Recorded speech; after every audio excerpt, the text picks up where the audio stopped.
West, West, West. Let's turn the comments on the right hand side of the chat. Oh,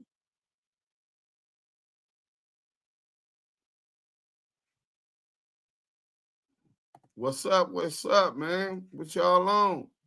We going early today. We got a couple lives. You know what I'm saying? Hit that like button on your way in. Let's start up here. Welcome to the Damu Kiwe Conversations. Be sure to hit that like and share. We got the content. Let's get it. Early morning fire session. Looking much need. Looks most beautiful black lady. Salute to the chat at work, but I'll be there with my looking ass. Ricky! Salute, Deuce, y'all. Damu Kiwe fam. Salute. Let's go. If y'all pay attention, Reg Dog TV. Salute, Reg Dog. What you got your YouTube channel cracking? You trying to get the content, tap in. We recruiting new YouTubers. You know what I'm saying? Dollar Man, Yer, Walter Parsons, salute to the room in the chat. Salute, man. Y'all hit that like button on your way in. Tell a friend y'all here with the John. Duke Sims. Honorable man, that's a fact, bro. Yeah, Reg Dog, hit me on IG at Active Chucks. And we'll be bringing you in with the Exposers crew, give you access to a lot of exclusive content. And we got the content. Hey, look, StreamYard got the new feature where y'all can see the chat on the right-hand side. Well, it's my right-hand side. It might be y'all left-hand side. So now y'all officially a part of the show. Shout out to the Blue Wrench Mob. The biggest TV, hashtag Damu Kiwe Conversations. Salute Deuce and Yael. That's facts. Hashtag ETE. That's fact. Biggest TV, tap in. Wax Foley on the thumbnail. Yeah, man. Hey, Scandalous did that. You know what I'm saying? I had came up with the idea, but it was nowhere near what Scandalous took it. He took it to another level, bro. Big Zuda, what up, Bossa Nova? Boss Lady, what up? Big hip hop and rise. Salute, what's up with it, bro? The narrative, salute. We on YouTube at Active Chucks. Let me put that in the thing. Active Chucks. Oh, we got a good one for y'all today, man. You know what I'm saying? We going live twice today. We working twice as hard. You know what I'm saying? Thanking God that we not on that yard. You know what I'm saying? So Northside, Fontana, California, Northside 400. What up? Prince of all ghettos, TP 400. Salute. What's up, TP 400? Salute to you and yours, man. I talked to dog.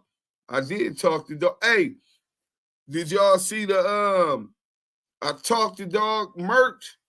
I gotta put that in the description so y'all can go get some of that merch, man. But hit that like button on y'all way in. Let me see if I can find it right now. Put it in the chat real quick. You know what I'm saying? If I'm able to do that, maybe y'all can enjoy some of that merch. Go ahead and contribute, you know what I'm saying, to the movement. Y'all happy, we happy. You know what I'm saying? Let's see what we got. I'm going to look for it real quick. I talked to dog. Yeah, we got the merch. I talked to dog, which is nasty work, right?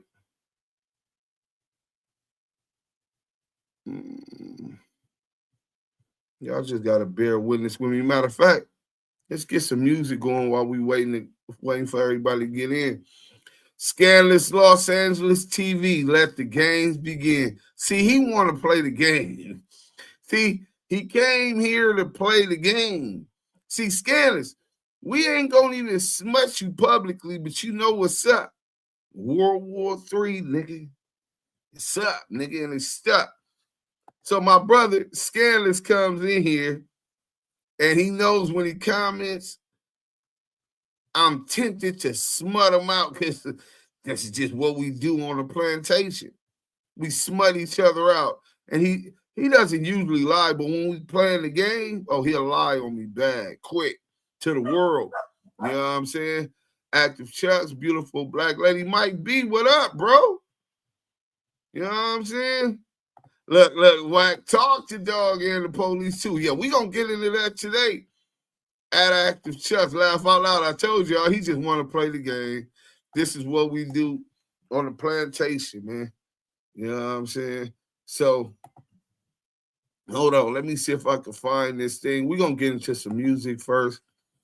Let's get into some Duke Sims, man. I know y'all might not really know about Duke Sims, man. Let me play this little song for y'all real quick. And that'll give me some time to see if I can find that merch. I talked to y'all the merch and stuff, you know what I'm saying? All right, let's see what we got. Let's go, man. We got it. Damn, that's it. What happened? Skip ad.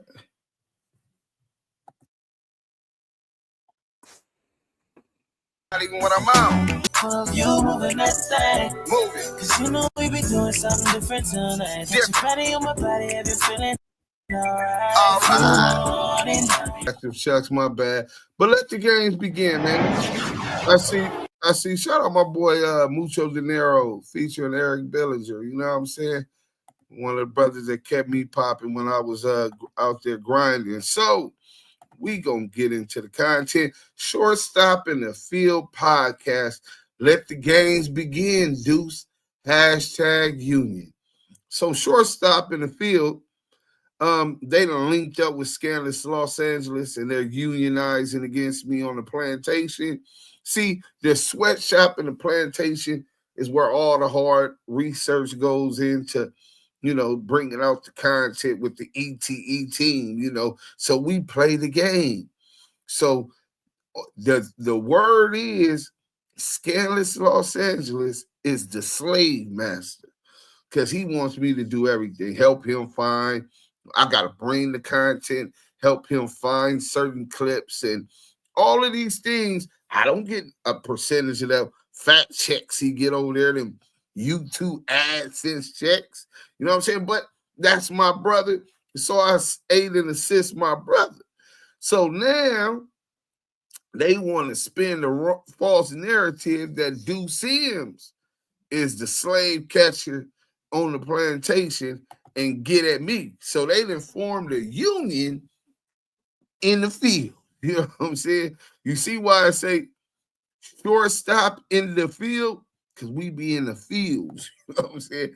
Real slave, real field niggas. You know what I'm saying? So they saying let the games begin. But look, if y'all check the chat, my store, that's the Teespring link to I Talk to Dog. Let me show y'all some of the stuff we got on there. How many of y'all really fuck with the team, trying to support the team? Hold on, let's go. And then we're going to get right into this content. So the cup, I'm finna get the cup for myself because I drink a lot of coffee. And this is perfect for me. You know what I'm saying? I Talk to Dog. You got them reading the paperwork. You know what I'm saying? And that you can see it from the different sides. You got the sweaters, small, medium, large, extra large. You know what I'm saying? I Talk to Dog. The link is in the chat. You can get this exclusive merch. You know what I'm saying? We got the t-shirts. I Talk to Dog. If you look on the back of the t-shirts, you got the Damu Kiwe Conversation logo. You know what I'm saying? So you got that. Again, you got the sweaters, different colors. You know, they come in multiple colors and stuff. And it's a nice price, man. Go ahead and copy you some merch. You know what I'm saying? And I Talk to Dog, and we're gonna come out with different lines, man, because you might not like I Talk to Dog. You might not like that part. I think I sent y'all the link. Let me see. And make sure before I get into the content, you know what I'm saying, y'all. Yeah, I sent y'all the link. You know what I'm saying?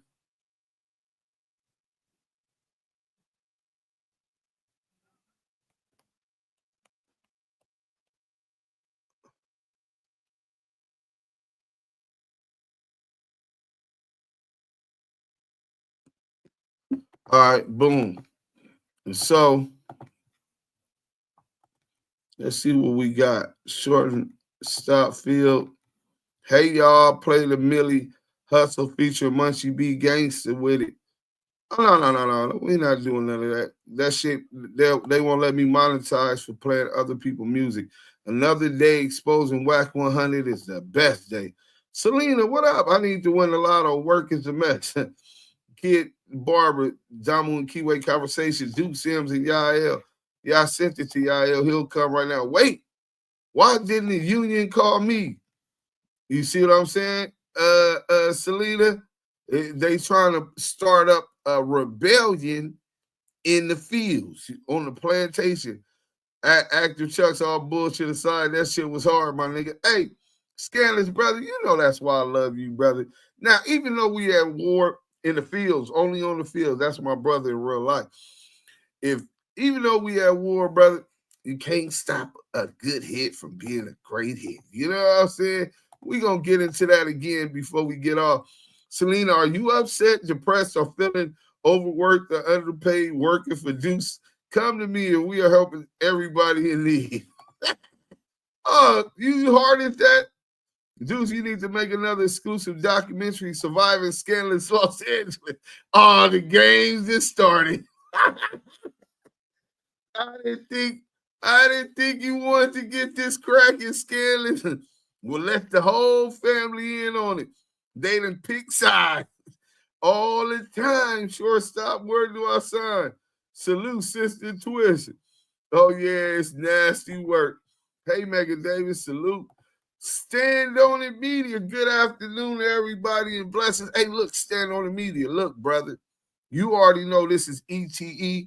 We ain't going to allow them to divide and conquer us in their rebellions on the plantation. Massa be a good massa. They ain't going to find no better massa than massa. Yeah. Scanner Sloth did you turn up the ass, bro? If you need any help, please just let me know. Hit me. I will send over the union contract. Here it go. When he can't open my files and I have to try and reformat super fast while he's on a live, my stress level goes shortstop. Hit the like button, man. No cap. That Axel Foley shit went crazy. Hey, look, we finna get into that right now, man. Yeah, this has to stop. We cannot let Dukes treat employees like a China sweatshop. Hoping this person appears today. I got my eyes out. Wack is the hardest working man in the informant business. That's a fact.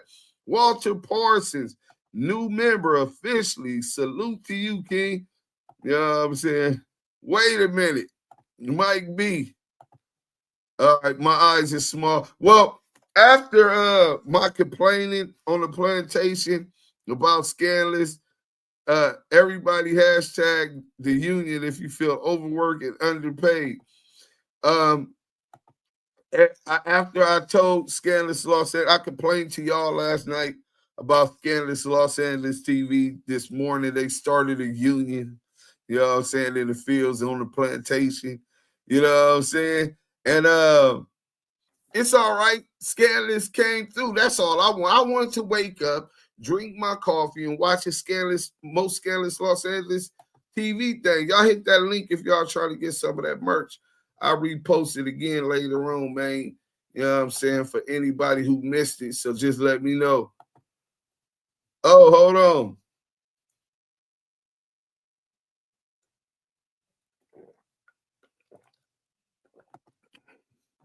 Uh-oh, we got another cartoon coming out. Okay.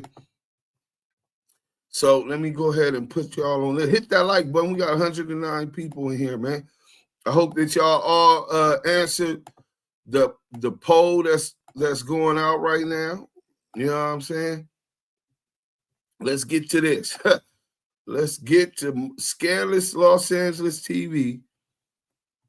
And his lying ass, he be lying. He always want to correct CS2 back, old Porky, when he catch Porky lying. But y'all don't be in on the plantation. Y'all don't know how he just a habitual liar now. Because when I first met the brother, before we played the game, the brother don't lie.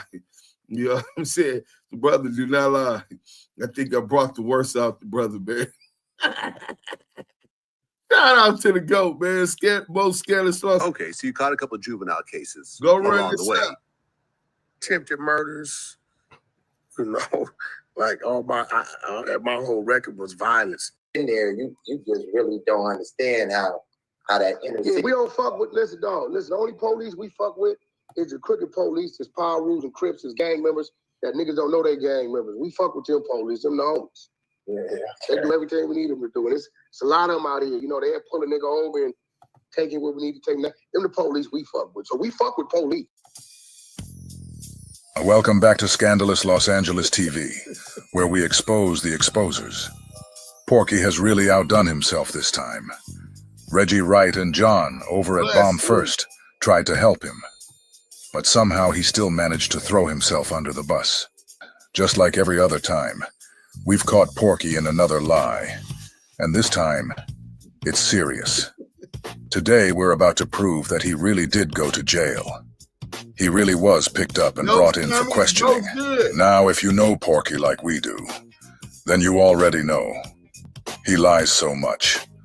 We can't just focus on just this one. Before we even get into the jail story, we have to touch on some of the other lies he's told recently. I won't take too long on it, but let's go back to that story he told about being CK Wack and how that persona supposedly came to life in Soledad.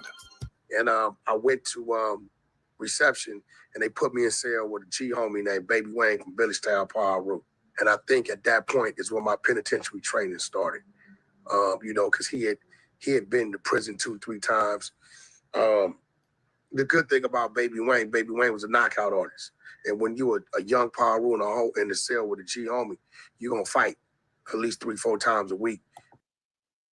Hey, first, this nigga say his training started with a G homie, Wayne, from Village Town, Paru, who was a knockout artist. He was a knockout artist, and they used to fight 3 times a week. What kind of train? Bro, first of all, in the pen, nigga in violation for horse playing in the first place. Ain't no horse playing, nigga. Nigga, horse playing to get you DP'd or stabbed and rolled up off the yard, nigga. So what he's really saying, he's a young nigga. He in here with a G nigga that wasn't going for it. That was a knockout artist that put hands on this nigga several times to put that. Look how he looking to the left. That indicates deceptiveness. You know what I'm saying? Nigga and the G homie is putting hands on this nigga. Second of all, if a little homie that was 16 years old or 18 years old, fresh to the pen, comes up, is getting bullied by another Damu, a Paru, Brim, or Blood, whatever, in the cell, it's going to be a lot of G homies that stand against oppression that's going to need an issue with that nigga, and I don't give a fuck who he was. So Wack is clearly lying about this already. He was up in there getting folded up. If the dude was a knockout artist, I'm going to run a make on the dude name. If he was a knockout artist from Village Town, chances is he knocked Wack out up in that room. He might have tied him up and did some other thing. Because I don't know niggas that just play fighting up in the pen. It don't happen like that, bro. Just because. So, you know, he kind of got me stronger with my push-up game, my physical game, and he made me squabbling him every day, almost. So by the time I left there, I hit Soledad. And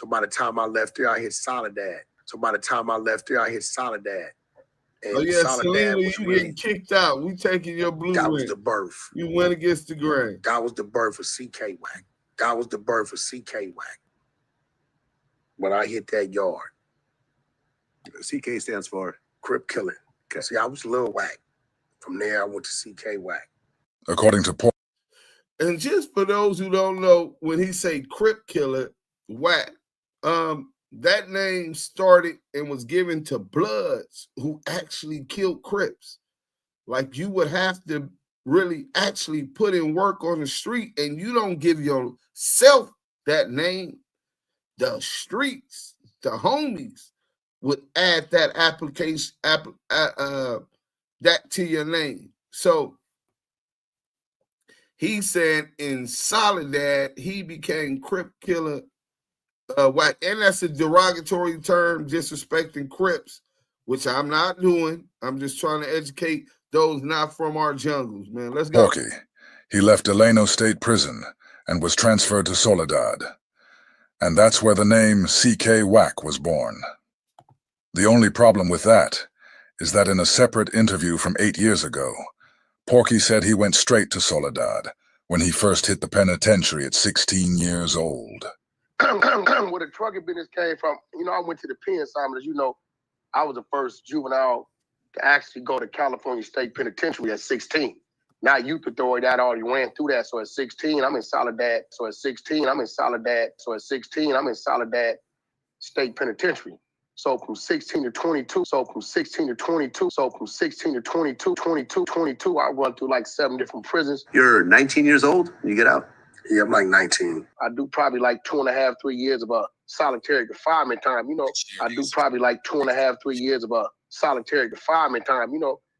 Porky just claimed he was the first minor in the California prison system, being sent to Soledad at just 16 years old. But now, listen to this old interview with Vlad. In this one, Porky clearly says he went to Delano at 16, and that Delano was his first prison. So, which one is it? Soledad or Delano? The prison bus came to Central Juvenile Hall, pulled into Central Juvenile Hall when they left LA County Jail and picked me up from Central Juvenile Hall and took me straight to Delano State Penitentiary. Now you see right here, look, let me show you. The first one, it was admitted offender with new AOJ. That's adult offender juvenile. Okay. So this is your first entrance into the system. That's your first entrance into the system. He went to North Kern State Prison, NKSP. Now you got to see, he likes to play games. So you got to understand, North Kern State Prison is Delano, okay?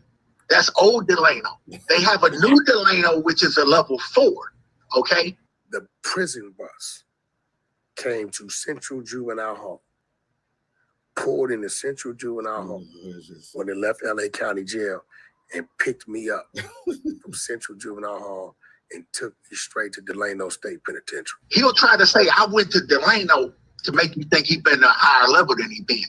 He was at reception, right?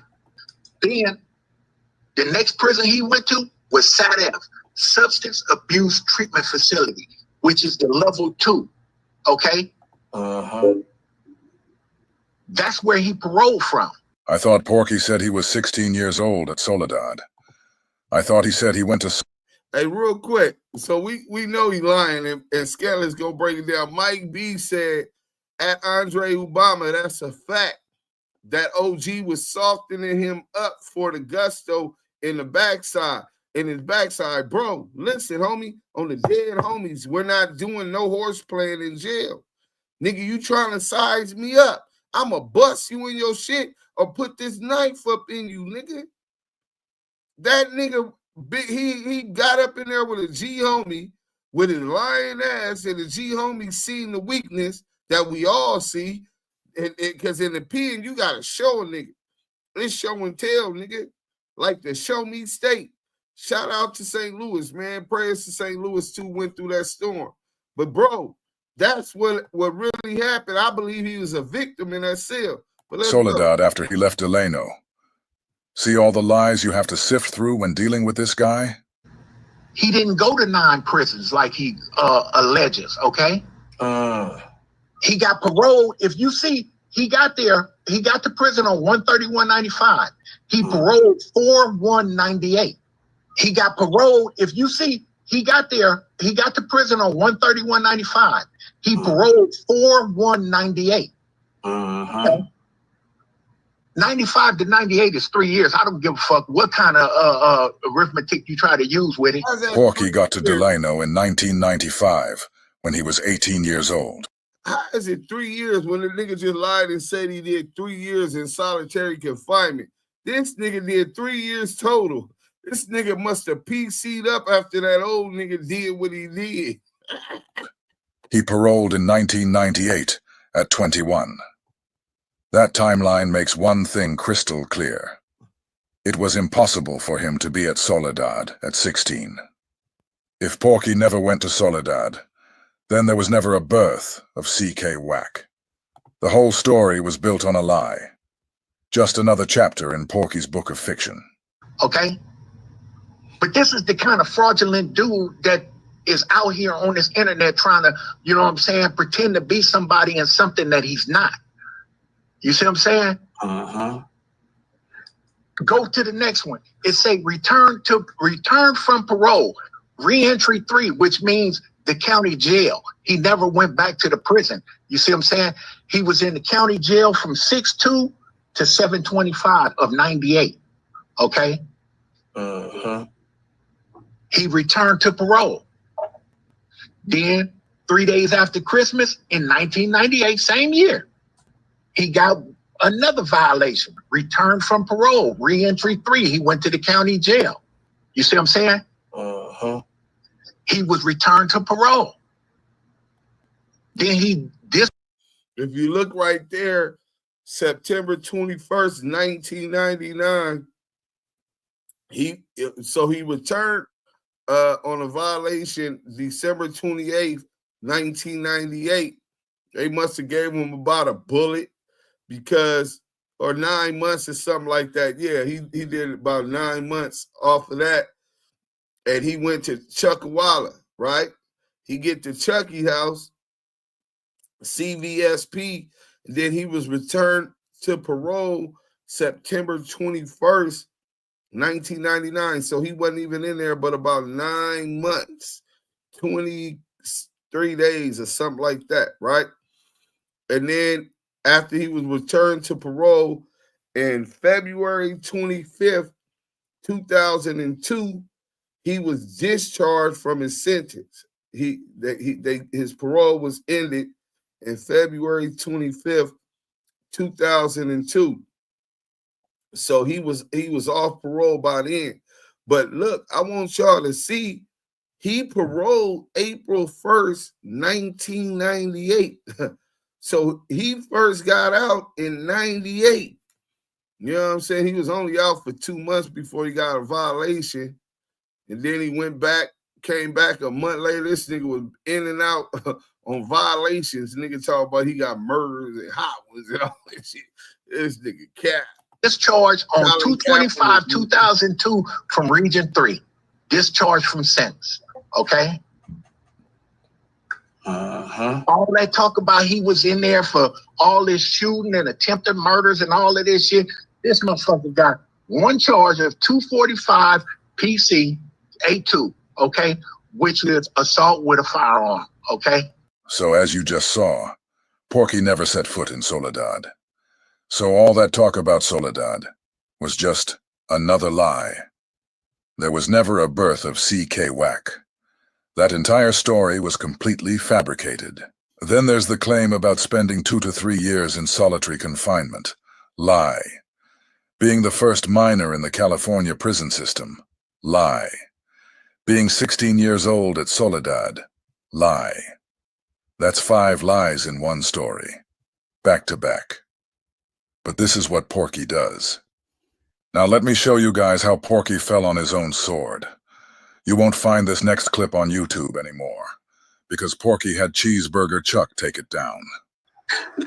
Hey, Big Chuck, we just wanted to talk about when you're going to bring the audio from being talking to them people. We want to know what he said. We could clear all this up. Who's that, Chuck? That's Deuce. Yo, I just PCK always talking to me. We in the streets. We ain't got nothing to talk about. Every time he does this, it's a PC move. Always notice how Porky reacts when Deuce questions him. He can't stand it. He cuts him off, yells over him, or accuses him of PCing for talking to him on a social platform. But when it comes to DZ from SBGB-TV, it's a whole different story. Porky gives him content and plays along. Oh, what's up, homie? Okay, yeah, as long as it's Wack on here, because if it's somebody else, we're not doing that. Listen, we're not doing that. Wait, did that nigga say, as long as it's Wack on here? Nigga, what do you mean as long as it's Wack on here, you dick guzzling ass nigga? How many of you slow ass out of town niggas be watching this weird ass nigga be jumping in my chat talking about, oh no, DZ's not compromised. This nigga sounds stargaze with two watches on. This nigga stargaze by a nigga who ain't even a celebrity, who he believed was a millionaire, that's finna admit that he gives him content. And you niggas talk about, oh no, I can't believe that. You niggas slow as molasses, man. Nasty work. Did you? Well, only if this is Wack. Let's hear that again, man. This nigga got a nigga Johnson all down his trachea, nigga. Or accuses him of PCing for talking to him on a social platform. But when it comes to DZ from SBGB-TV, it's a whole different story. Porky gives him content and plays along. Oh, what's up, homie? Okay, yeah, as long as it's Wack on here, because if it's somebody else, we're not doing that. Listen, we're not doing that. Listen to me. Hey, listen to me. This real shit, right? We always know what we're doing, right? We always know what we're doing. And believe it or not, right? We are the most supported people of our people on the internet, right? It's a lot we can do. Remember, I'm an industry guy. I'm tied in the labels. I'm tied in the YouTube, right? So what I'm telling you, brother, is like, I called in to you intentionally because I saw you was building. I didn't have to do that. People paid me to do that. I did it. I said, let me call in and give them the content. We always know what we're doing. And I'm saying that to say this. At some point, bro, you run your content, y'all getting the content, but you gotta have some type of reserve when you're running it. Because remember, it's our content. You get what I'm saying? And then, okay, so doing these type of things, right? There's certain things that, especially when it comes to me as a public figure, right? I own me. You right? I haven't given you a verbal or signed anything, right? So what I'm saying is, as a brother, when I'm talking as a brother, fuck to people. When a brother is calling in to help you, because I'm giving you. You notice the content I gave you. You've been able. You noticed he calls this nigga his brother. I'm calling in as your brother. The content I gave you, I've been helping you. This is what Wack is saying about Jeezy, a nigga who bamboozled all you slow ass out of town niggas that saw this weird nigga come around when an investigation started at No Jumper and jump into a lane we've been doing for 3 years. And he got all the exclusive content from Wack side. Loose Coochie Cannon calling in, Wack 100 calling in. Oh, why would you even think they want to give him a voice unless they know they can control him? Think, bro. Who cares that he says Wack 100 is not about the setback, it's about the get back. Hey, yo, Wack is a habitual liar. This nigga is repetitive as fuck, has no insight. Bro, we sent this nigga the paperwork on CS2 back. This nigga's gang goofy. Nigga, we exposed the exposers, nigga. Nigga, you couldn't wear our weakest links jockstrap, nigga. but he's not trying to. All under the guise of attacking Wack, he helps push these police narratives against Wack 100's enemies. Big U, us, and others who question him. Nigga, who is you? What is your interest in our business and our politics? Nigga, you did jail time. Let us see your paperwork. What's your real name? Nigga, ain't you out there with Langley's at, nigga? Ain't you out there with Quantico's at? Nigga, this shit sound like another psyop, nigga. The East Coast version of No Jumper, weird ass nigga. But yeah, Scandalous had to just expose this nigga. Y'all so slow, y'all never caught it. But Scandalous don't miss too much. Let's go. Up and run with it for about a month. Hold on. I'm giving you the So what I'm saying is, as a brother, I'm talking as a brother, talk to people. When a brother is calling in to help you, because I'm giving you notice the content I gave you, you've been able to chop that shit up and run with it for about a month now, a couple weeks. Really? A month. Right? At least, right? But it got to come to some point, bro, to where it's just not like an attack thing. Because then at that point in time, listen to me, you as a brother, I'm a businessman, right? At that point in time, just from friend to foe. I called in as a friend, no matter what our back and forth was. I chose to stay on the phone. I know, I've been doing this social media shit forever. I know what I'm doing. If I don't fuck with you, I'll never say a word to you. I won't even utter your name. If you see a lot of people, I ignore them. I won't say their name, because the minute I say something to them, I have a conversation. The reason I don't say their name, if I don't fuck with them, if I'm beefing with them, nigga, he don't say our name no more, nigga, because we flamed him up. Hey, look at this nigga, y'all's favorite son. Y'all sound like bitter crybabies. He goes at Wack 100 hard body like y'all. It just seems like y'all hate to me. Well, because that's your only understanding. But if we was hating, I would have never gave him the CS2 back paperwork to run. If we was hating, we wouldn't have supported him when he first came out.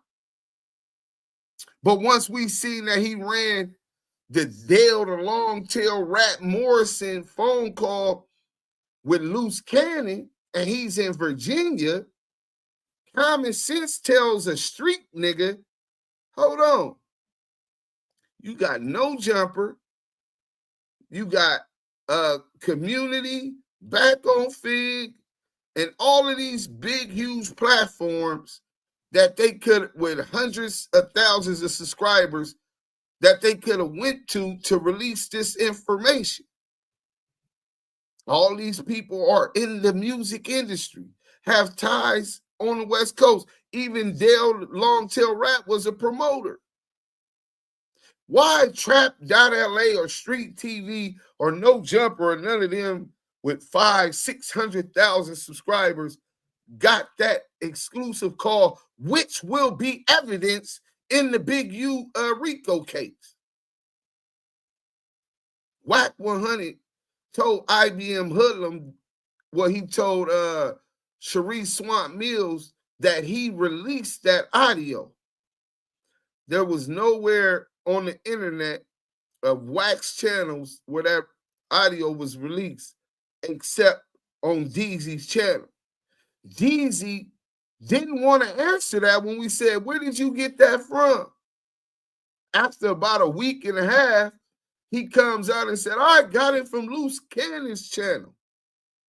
And most of you dumbass niggas like y'all's favorite son, that's all you wanted. You wanted to believe it.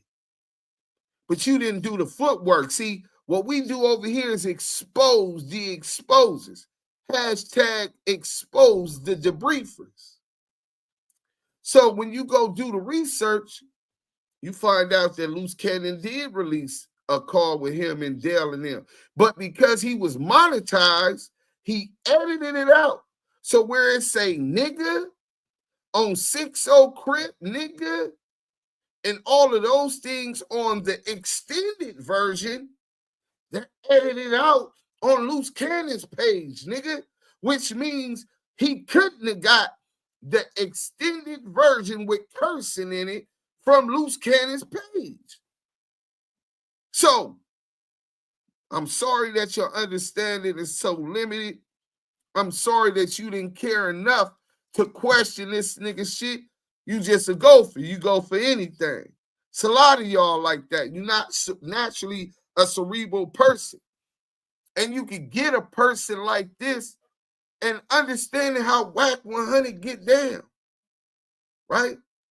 We've been beefing with this nigga online for 3 years. And I've watched anybody he done business with. He's going to prostitute you on Clubhouse, your house. Death of the Clout Chasers even trademarked it. And then the girl that drew the logo for Death of the Clout Chasers was R&B with the manly knuckles, nigga. He took her from another room that he turned out and turned to the 100 side called Street Runners. King Yo. R&B was King Yo bitch, nigga. He took R&B from King Yo and then took the nigga room. Trolls Nation. Jeezy Miyake. Ray Give TV. All of these YouTubers, it's about 15, 16 of them. He's not going to allow you to utilize his audio unless you're running his narrative. He'll let you put up a couple videos and then he'll report them for copyright strike and when it's enough up there and take your channel like he does Smoked Out TV to get you demonetized like he did Scandalous Los Angeles TV. See, we've been in the trenches and understand how this nigga move. What he say? He'll lose 10 battles to win the war. And that's what he does. He already knows the worst shit that could happen, whether it was Leroy Smith unaliving his brother and another dude in an execution style hot one in that hardware store in Oklahoma, and he didn't get no get back. We exposed that, nigga. Research. Journalistic research. You see the difference? Whether it was CS2 back getting caught with the burners after his brother got killed in Texas, Wheeler, Texas. Fuck, you gonna put a nigga on my motherfucking level. He ain't did half of that. And we ain't even got to CS2 back, nigga. We ain't got to his uncle getting caught touching on him, nigga. The fuck? Journalistic research, nigga. There's a difference. So I'm quite sure you couldn't differentiate because you never seen nothing other than that lame-ass weird shit. This weirdo with 2 watches over there popping about. Now let's get back to the content, man. With them, it helps them. You get what I'm saying? I know that. I know what I'm doing. If I don't fuck with you, I'll never say a word to you. I won't even utter your name. If you see a lot of people, I ignore them. I won't say their name because the minute I say something to them, I have a conversation with them. He don't talk to the niggas that he's beefing with, allegedly. Aggressive Defiance TV, $2 super chat. Stay on Wack's neck. Matter of fact, my bad. The Kiwe pop star has Hear ye. Nice flag, man. Salute to everybody, man. Salute to the brothers. Salute to the sisters. Salute, man. Deuce, we on Clubhouse with it? No, sir. Oh, man, we just getting straight to it, straight like that, man. Salute to everybody in the chat. Y'all know that's where it's at. Yeah, and salute to everybody on stage, man. Salute to the friends that tapped in, that total friend. Make sure y'all like, comment, subscribe to this content. Salute to the Blue Wrench Mob that's on their job. Y'all sitting with the 2 hottest podcasters on the internet. The voices of the culture. Deuce M's the Don. Yael the Kiwe pop star. Damu Kiwe Conversations. Hey, you ain't on my neck.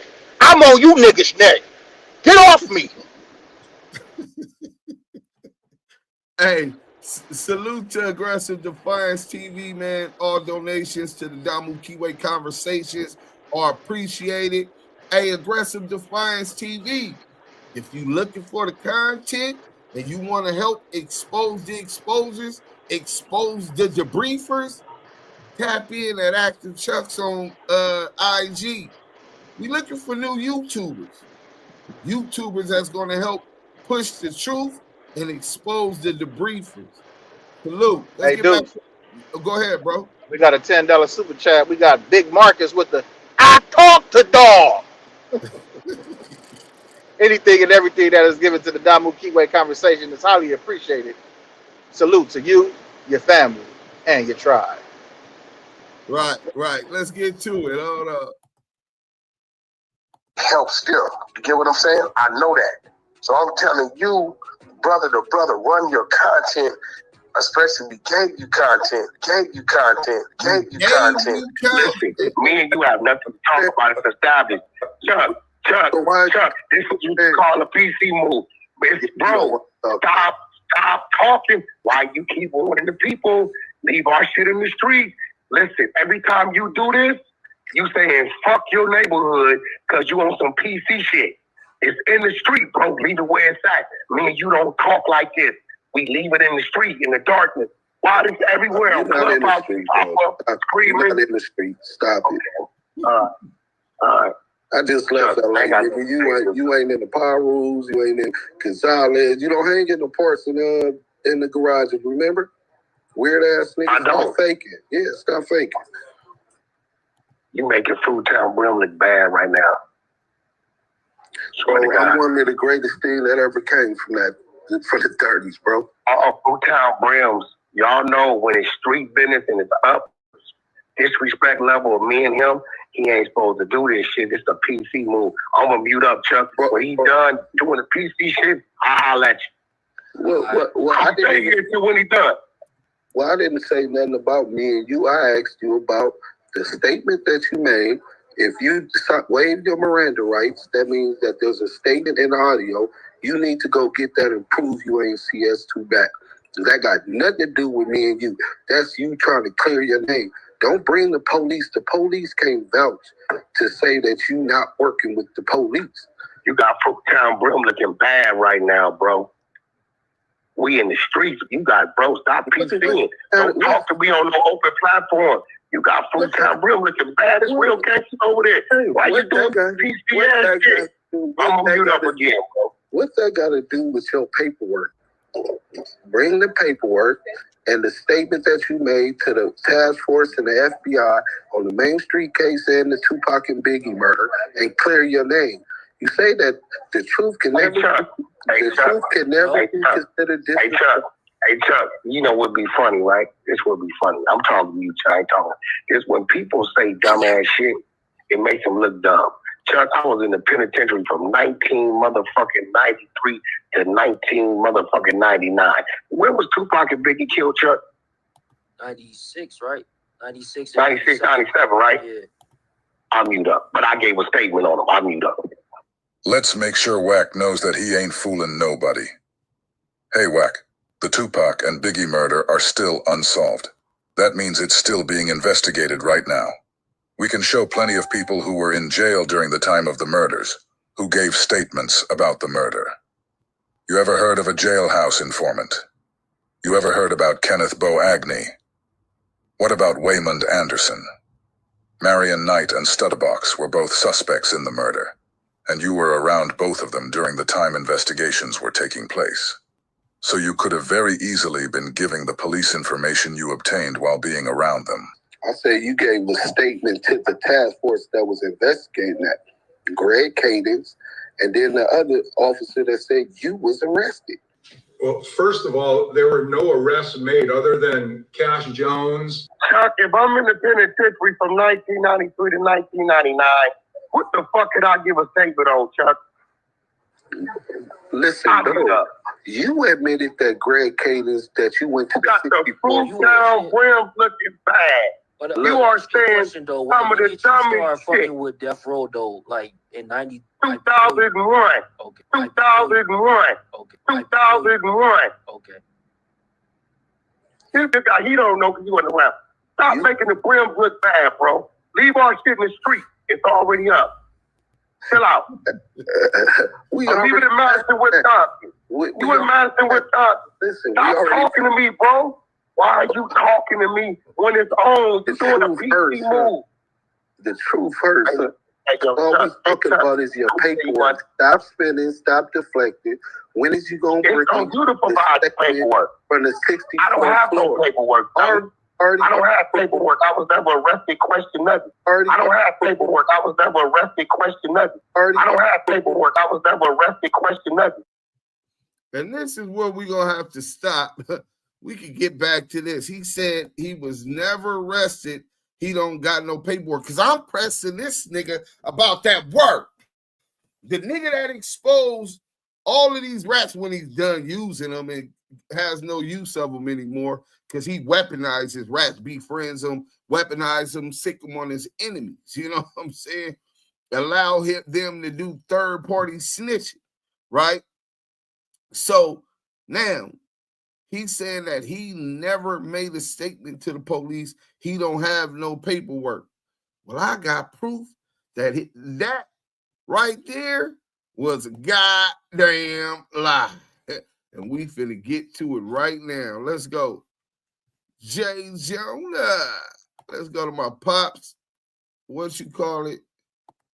And we got proof from Detective Greg Cadence. Y'all remember when I jumped in his inbox on Facebook and I say, boom, let's go here. Can y'all see this? Oh, y'all can't see it. Boom. We could pull this up. Hit that like button if you just coming in. Show some support. And we do got that I Talk to Dog merch available. The link is in the chat. I drop it again if it's too far and you can't see it.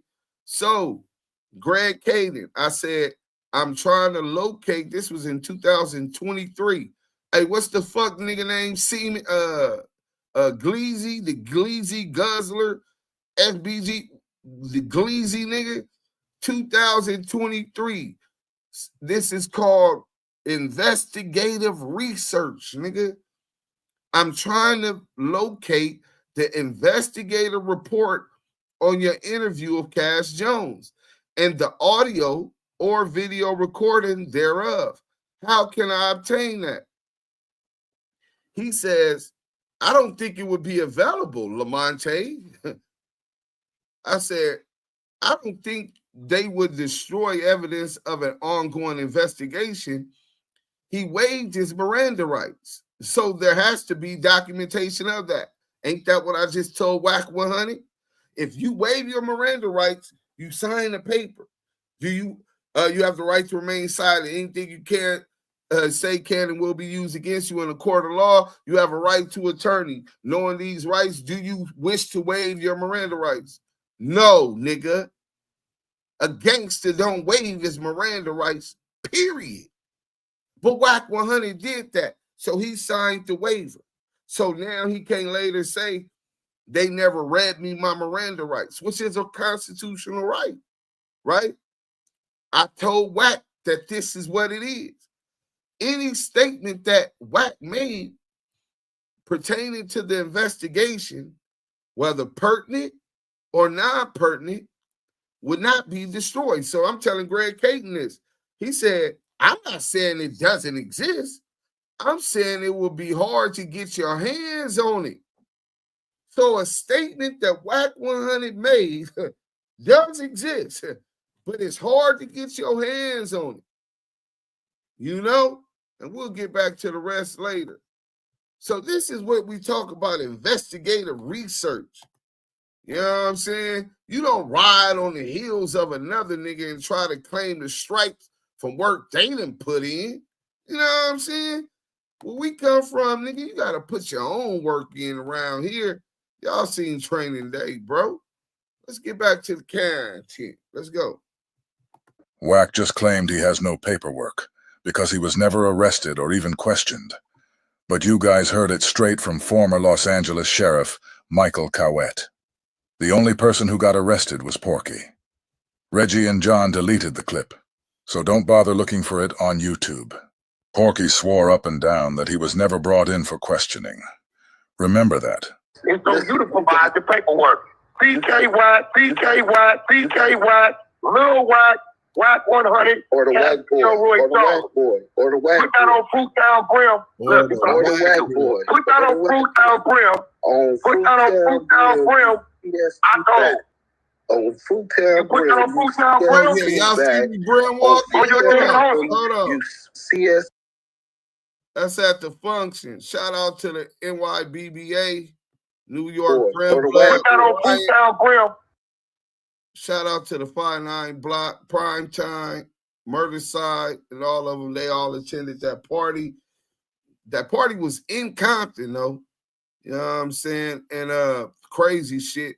That some of them was indicted with the Cardi B shit a month or two after they came and joined us at this party in Compton at the G Homie house. But I wanted y'all to see me hit my Bremen now. Put that on Fruit Down Brim. Put that on Fruit Down Brim. Yes, I know. On Fruit Down Brim. Put that on Fruit Down Brim. Two back. On Fruit your dead homie. You CS2 back, a.k.a. I'm going to go get to work. All right, guys. Now that we've heard all that, and we've heard Porky himself say he was never arrested or questioned, let me show you how he actually threw himself under the bus. But before we get to that, I need to show you how Bomb first cut out another one of Detective Michael Cauoette's key statements in his interview. Do you know how she even came to play in the information? Not fully. To the best of my ability, from what I understand, a lot of people were under surveillance, including Reggie Wright, and that they, somehow got some information on Teresa Swan, who was one of Suge's mothers to one of his kids, and that they basically wrote up a false confession letter and presented that to her to get her reaction, and then that pretty much prompted the confession. Am I accurate there, or am I off on some stuff?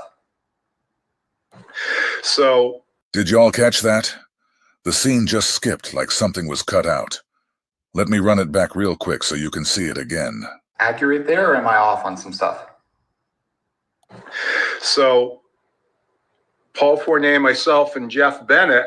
We already know Bomb first removed the clip of Michael Cauoette, clearly saying the only arrest made was Cash Jones. They also cut out another crucial part of Cauoette's interview. And guess who exposed it? None other than Porky Chops himself. In a sloppy move to distance himself from the CS2 back allegations, Porky secretly recorded a conversation with Studdabox, then ran to Clubhouse to play it. But while trying to clear his name, he ended up airing out a segment from Bomb first. The exact part Reggie and John edited out to protect him. Now, this next clip gonna make even more sense to y'all, right? You heard him say, I told the police, if y'all looking at Wack for doing anything illegal with them trucks, he ain't, which is a lie, because ain't no way they gonna spend $300,000-400,000 watching my trucks if a nigga tell them that. Right? Play the next clip. Play that clip. Are you talking about Teresa Swan? Yes. Teresa Swan was. Do you know how she even came to play in the information? Not fully. To the best of my ability, from what I understand, a lot of people were under surveillance, including Reggie Wright, and that they, somehow got some information on Teresa Swan, who was one of Suge's mothers to one of his kids, and that they basically wrote up a false confession letter and presented that to her, to get her reaction, and then that pretty much prompted the confession. Am I accurate there, or am I off on some stuff? Accurate there, or am I off on some stuff? So accurate there, or am I off on some stuff? How Tanisha Swan came into play here is originally we were following some guy around in the Antelope Valley, and Greg had thought that this guy is following someone in the Antelope Valley. I know a lot of y'all not from Los Angeles, so y'all don't know what the Antelope Valley is. It's also called Little LA. You know what I'm saying? So what we want to do is we gonna show y'all who lives in the Antelope Valley. You know what I'm saying? Let's stop sharing real quick, because we want to make sure that there's no question about who Greg Kading had them following all throughout the Antelope Valley. You know what I'm saying? Let's go to this real quick. Oh, y'all can't see it. Hold on. Boom! Receipts, nigga. Investigative journalism, nigga. You know what I'm saying? This is the difference between niggas like us and these weirdos that's just clout chasing. Niggas like us that stand on business. So this is Cash Jones. This is the deed to his home. Hold on. We could go to the next page where I think you'll be able to see. Well, that house is up for foreclosure also. Lancaster, Palmdale, and I think Lake LA is what you call the Antelope Valley. You know what I'm saying? It's Los Angeles County, but it's the desert. Lancaster, Lake LA, Palmdale. And that address you see right there, Cash McElroy Jones, that's his house. He's on the deed. You know what I'm saying? So that was just to make sure that y'all knew, you know what I'm saying, why Detective Michael Cauoette doesn't want to say Wack's name and just says somebody that they was chasing through the Antelope Valley, that Greg Kading sent them to chase through the Antelope Valley. I mean, it's obvious, but let's get back to the content, man. We only got a couple more minutes of this. Then we gonna really cook. Bam, let's go. was going to be able to get us to Suge because he had some relationship with a not so famous rapper at the time, and he somehow thought this guy was going to get him into Suge. So we chased this guy around in the Antelope Valley for several months, and really nothing came of it. The guy, he eventually was brought in for questioning, and I don't have paperwork. I was never questioned nothing. He eventually was brought in for questioning, and there Porky goes falling on his own sword again. Porky said he wasn't arrested. Detective Cauoette said he was arrested. Porky said he never was questioned, and Detective Cauoette said he was brought in for questioning. Both of these clips have been deleted by Bomb first, but thanks to good old Porky, we were able to get our hands on this one. Also, don't overlook this key detail. The only reason Detective Cauoette is even bringing up Porky in this part of the interview is because he's explaining to John how they ended up zeroing in on Tanisha Swan. To tell that story, he had to start with Porky specifically, how they were following him around the Antelope Valley. Now, for those who don't know, Tanisha Swan is the mother of one of Marion Knight's kids. And she's the person who gave Greg Kading the final missing pieces to the whole Poochie killed Biggie narrative tied to Marion Knight. So the real question becomes, what does Porky being brought in for questioning have to do with Tanisha Swan? Because if Cauoette had to start with Porky to get to her, that connection might be deeper than Porky wants us to know.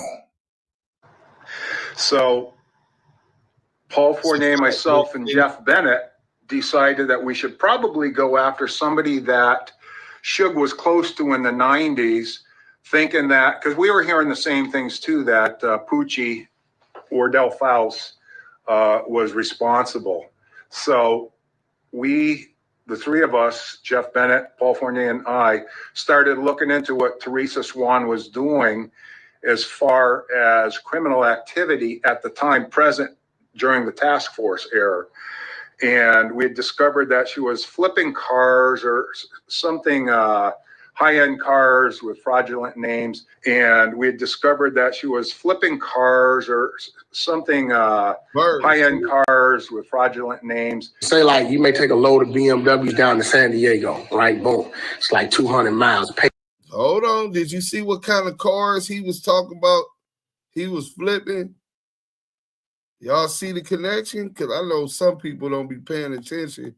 And then y'all be in the chat flirting. That we should probably go after somebody that Suge was close to in the 90s, thinking that, because we were hearing the same things too, that Poochie. Why was the sheriff officers on a joint task force hearing that Poochie knocked down Biggie Smalls? Who did they talk to give them that information before they talked to Tanisha Swan, Suge's baby mama? Wardell Faust was responsible.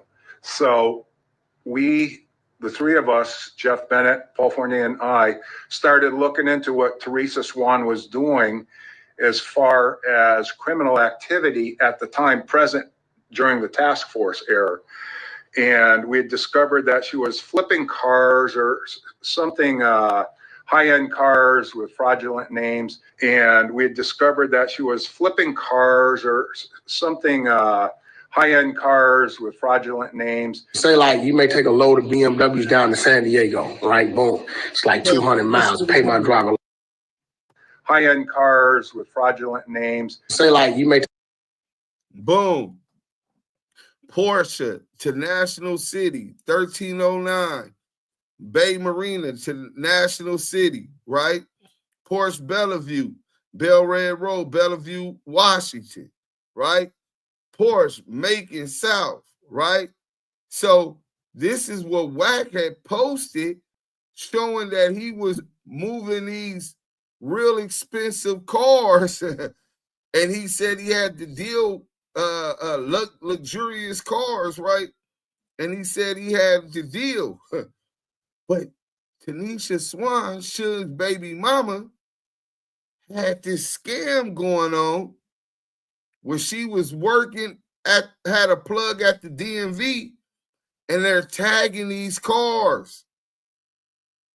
And he's bringing them on the truck. This is one of the reasons why he was arrested, and one of the reasons why Tanisha Swan was arrested. This is the leverage that they got on both of them. Pay attention. Take a load of BMWs down to San Diego, right? Boom. It's like 200 miles. Pay my driver like $1,100. Then you'll pick up a load of Porsches from San Diego, let's just say going to San Francisco. And we had discovered that she was flipping cars or something, high-end cars with fraudulent names. So we got our commercial crimes bureau involved with it and had them look into exactly what she was doing. And at the same time, we brought a district attorney on board from LA County to let her know what our end goal was. And that was, in the event Tanisha Swan had good information and could connect Suge to Tanisha Swan and to Poochie, that we would want to give her some kind of consideration in the case. And the district attorney was on board. So when we eventually arrested her and brought her in for questioning,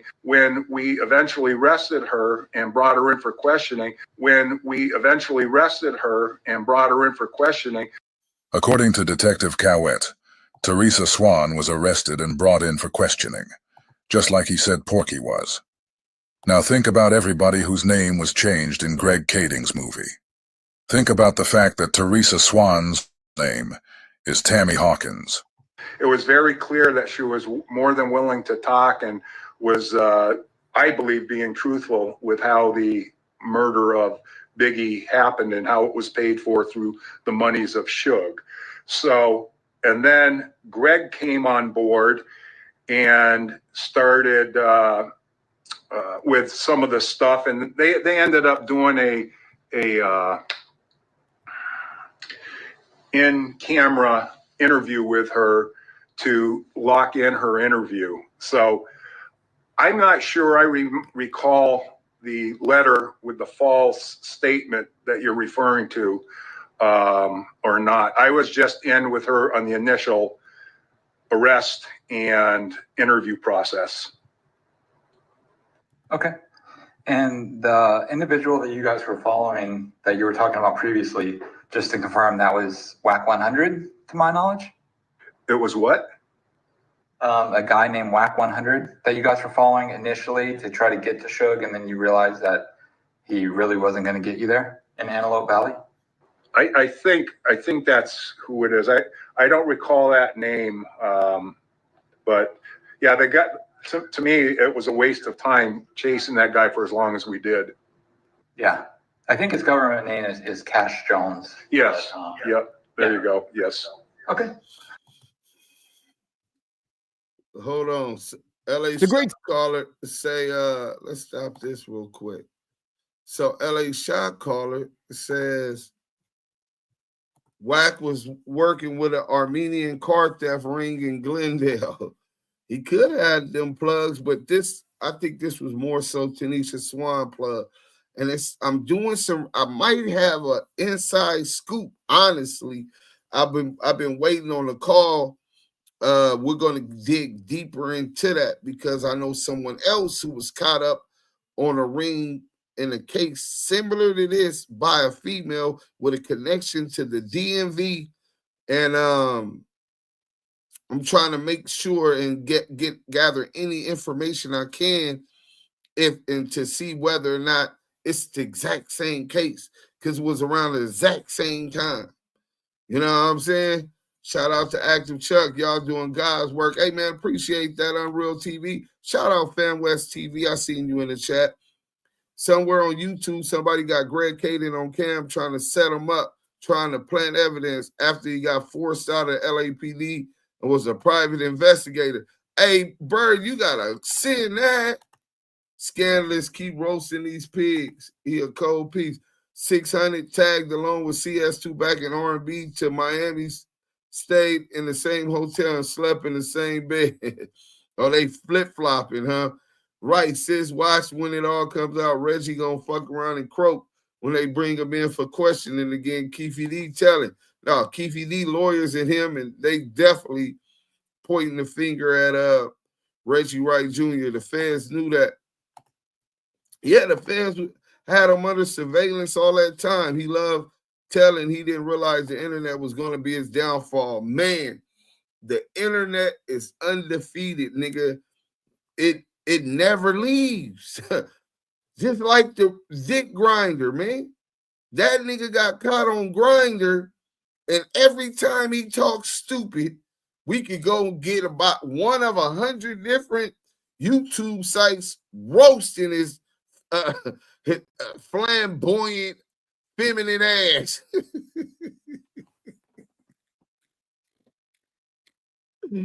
That nigga is going, you suck. That nigga Flacco, he called in when 600 was at no jumper. That nigga was like, what? Man, fuck you, man. You suck dick.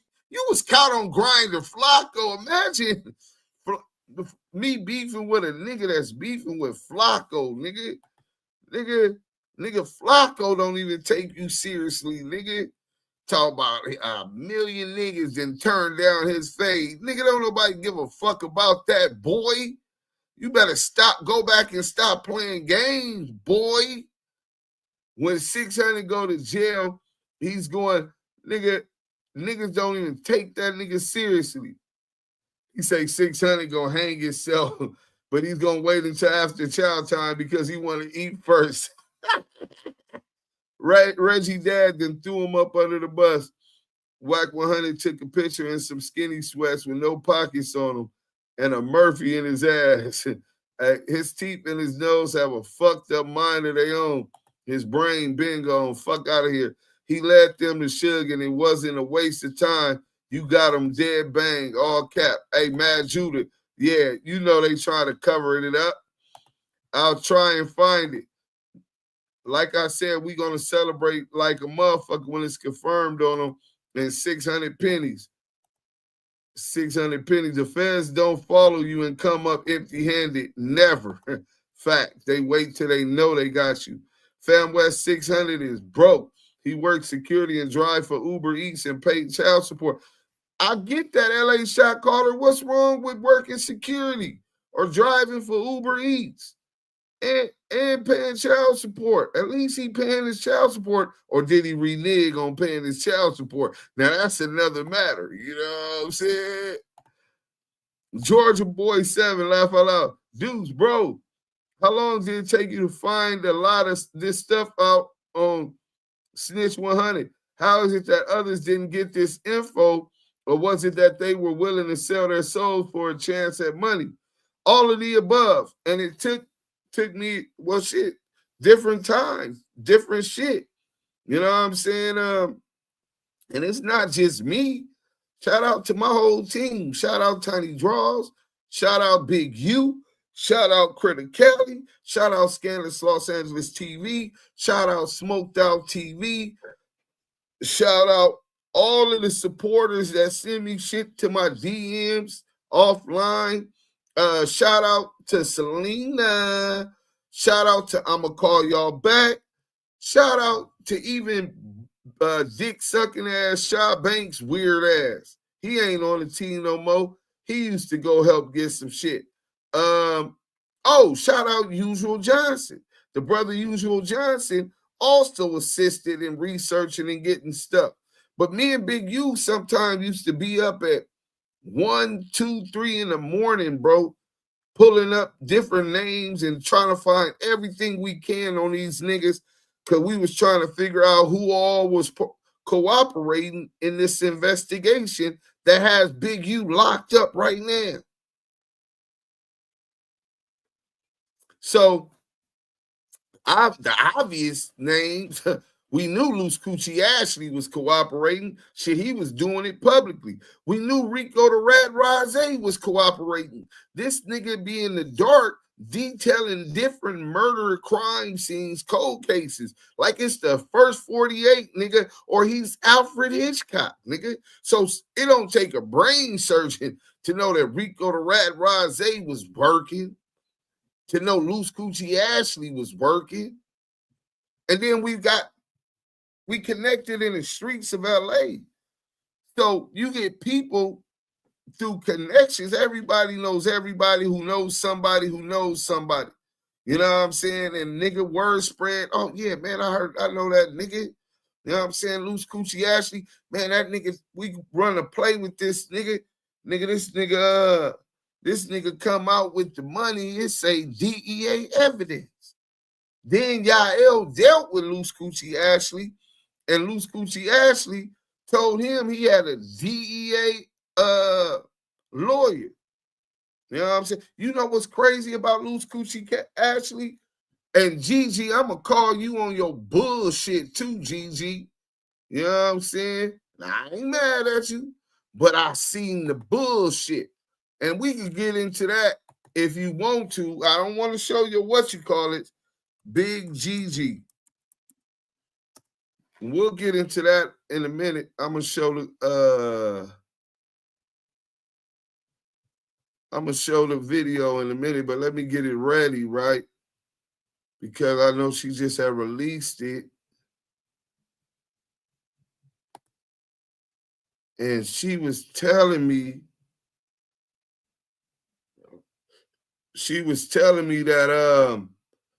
that the dude that she sent me the video of, she sent me these videos and said the dude got mad because they posted her kid or something, the kid that was in the video, something.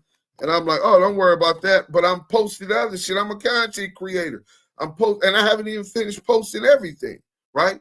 I'm way behind in the content. We got files on files on files. And she get in my thing when she see the post of Wack talking to the handler. Let me show y'all that one. We can go to that right now, real fast. You know what I'm saying? Hold on. Let's get over here real quick. You know what I'm saying? Salute to everybody in the chat. Hit that like button if you ain't already did it. You know what I'm saying? And here we go right here. Boom. So she had her panties in a bunch because she said that this was her friend, but she told me he was a Fed agent. So I put loose cannon and federal agent, hashtag the Debriefers, because we broke down the whole live and we went over the Crazy Rick video footage, the Lady Fino video footage where she said that the money said DEA on it and she didn't take it. And then because she telling me that this nigga had this relationship or knew this federal agent, I used to show this that it's not uncommon for this dude to have a federal agent. She said, well, he wasn't DEA, he was Border Patrol or something. I said, that's still a federal agent. I said federal agent. I didn't say he was DEA. I'm saying loose cannon and federal agent. And this is the federal agent talking to him with music on, chilling, right? Which is uncommon for gang members or self-proclaimed gang members. You understand what I'm saying? So from there,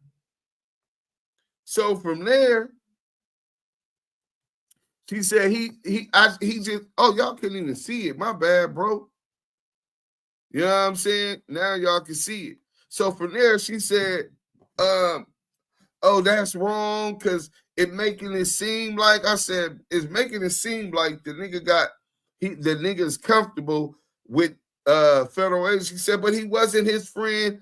He was my friend. He didn't even know him. He just was with me at my friend's that night. And I'm like, damn, she going real hard to do this. People gonna get what they get off the internet, period. You just put the content out and keep it factual.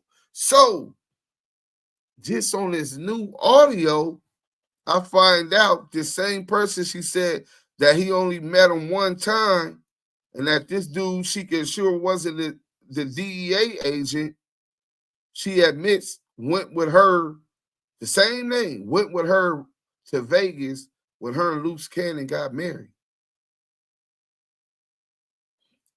This a fact. And we're going to get into that. Let me get into this chat real quick. The reason the feds and the officers suspected it was Poochie in the first place was because of some more gang members from Compton. Allegedly, they always heard whispers about Poochie, but never could. Oh, no, listen, bro. I'm quite sure, but I'm saying who? You want to make it a general thing. Police don't go by whispers. The police are going to hear that, and then they're going to have to get people to corroborate this evidence publicly in a statement, in a recording. Who was the first one? Because when Tanisha Swan said what she said, they said that she corroborated what they were already hearing. Flacco, the police to all of them. 6 a cop anyway. Facts. Salute from Brooklyn, New York. Shout out Brooklyn. Do films. I'm saying 600 doesn't have money to pay for protection. His money is spoken for. Oh, I get it. My bad. Unreal TV. Wack's Houston gun cases when he officially started ratting. Not Houston. It was Wheeler, Texas. Wheeler County, Texas. You know what I'm saying? It wasn't Houston. Connect the dots. They did all that before Wack 100 even came into place.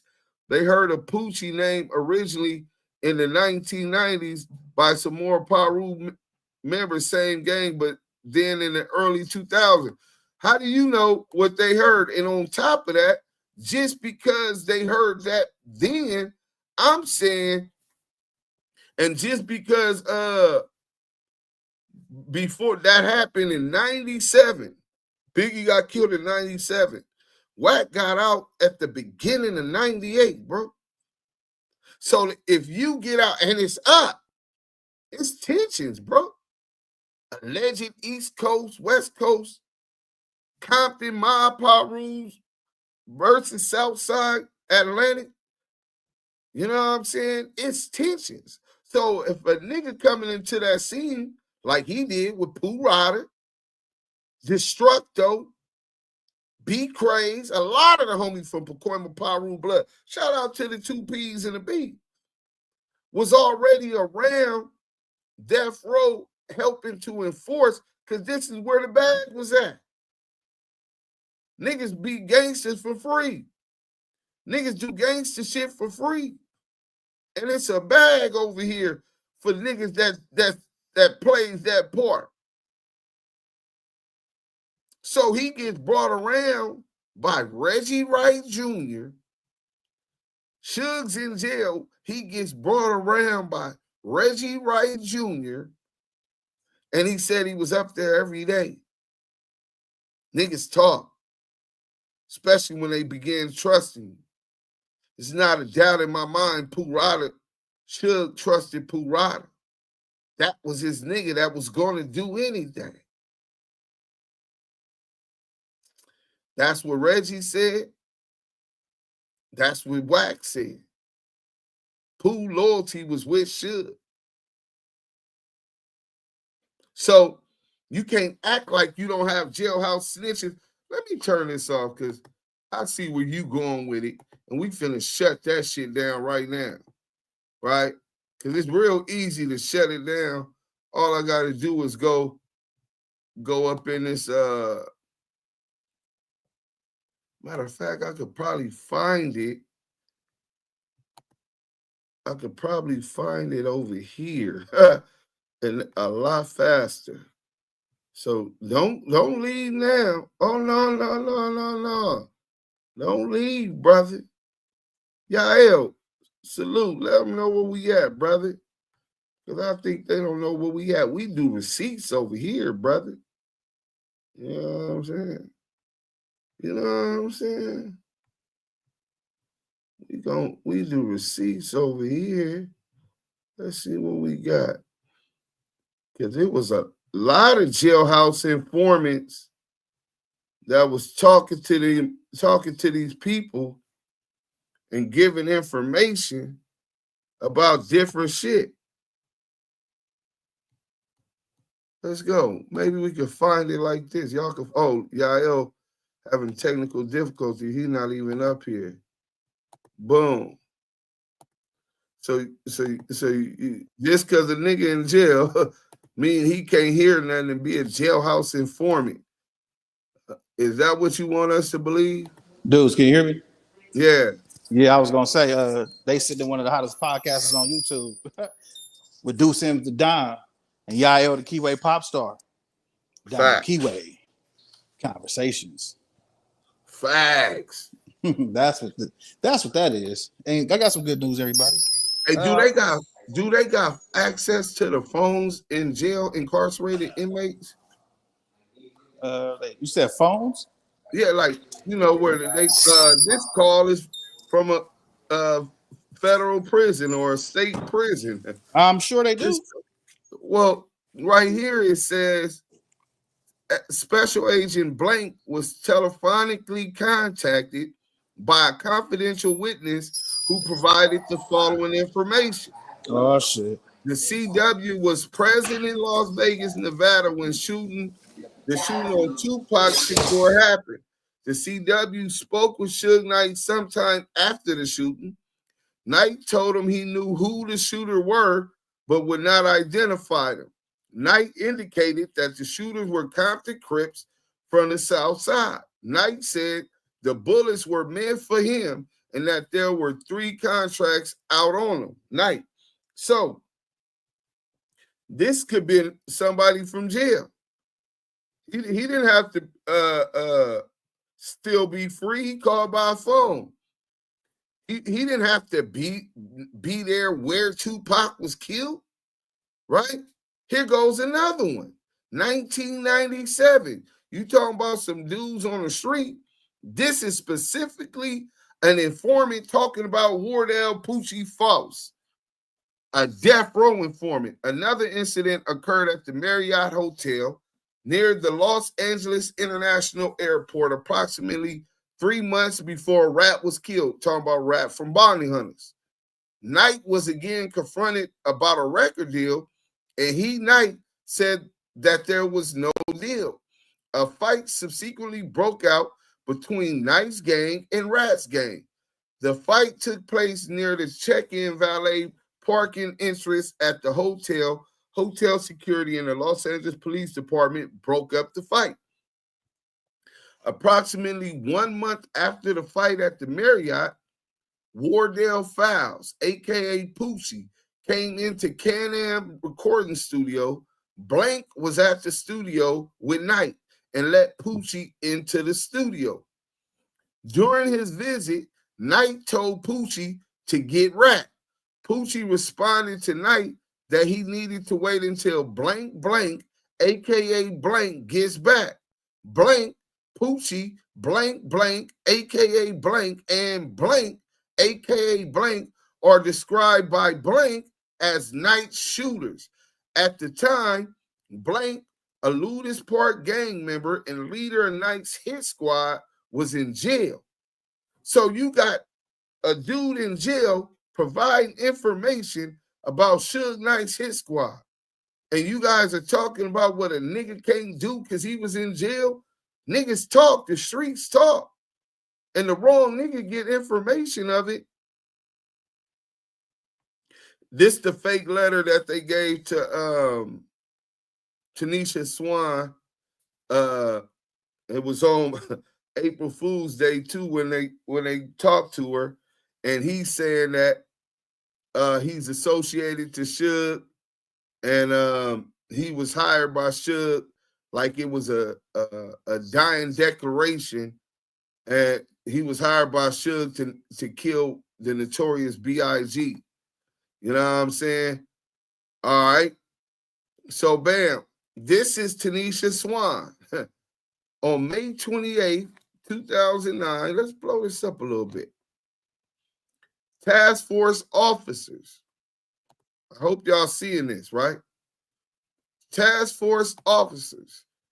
Greg Caden and Darren Dupree, along with Federal Bureau of Investigation Special Agent Blank, interviewed Blank at the Southern California Drug Task Force office in Los Angeles. Special Agent Blank had asked Blank to allow law enforcement personnel to interview her about her knowledge of the 1997 murder of Christopher Wallace.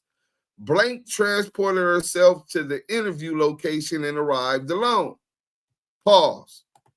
That was specifically put in this paperwork to protect the identity of the person who actually transported her to the interview location and her arriving alone. Reggie Wright Jr. has confessed many times to me that he's the one that drove Tanisha Swan to the FBI headquarters to talk to Greg Caden and at which time she confesses and rats on Suge and Poochie Faust, which corroborated the early statements made by informants and confidential sources that Poochie Faust was hired by Suge Knight to unalive Christopher Wallace. So let's get into this. You know what I'm saying? Since we going down this rabbit hole. So Blank stated she has been a longtime associate of Mary and Suge Knight. Blank stated she was very nervous and apprehensive to provide investigators with information regarding criminal activity related to Knight because of possible retaliation. And Blank didn't want people to think she was a police informant. Blank was especially concerned about the perception her child would have about her if anything happened to Knight as a result of this information. Special Agent Blank advised Blank that we know Blank right there is Tanisha Swan, advised Tanisha Swan that there could be no guarantees that information would remain confidential. However, law enforcement would be conscientious of her situation and handle information delicately. Special Agent Blank suggested several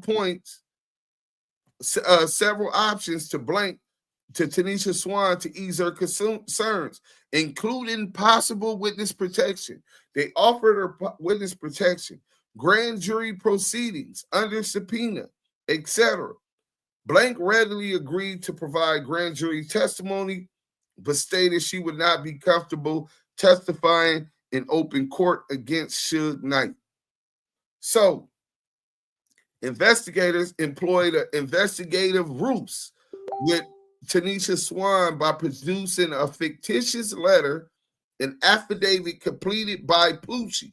It was a fake letter that they wrote up saying that Poochie wrote it and his lawyer, in which Poochie confessed to the murder of Christopher Wallace and implicated his co-conspirators. Investigators did not advise Tanisha Swan that Blank agreed to participate in the conspiracy and followed Knight's instructions.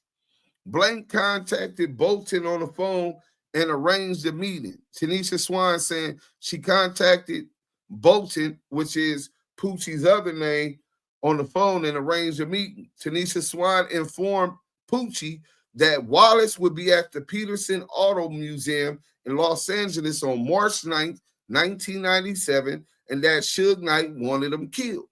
On the night of March 9th, 1997, Tanisha Swan went to the Peterson Auto Museum. However, Tanisha Swan claimed she left the location prior to the murder. Several weeks after the incident, Bolton contacted Tanisha Swan and requested compensation for the murder.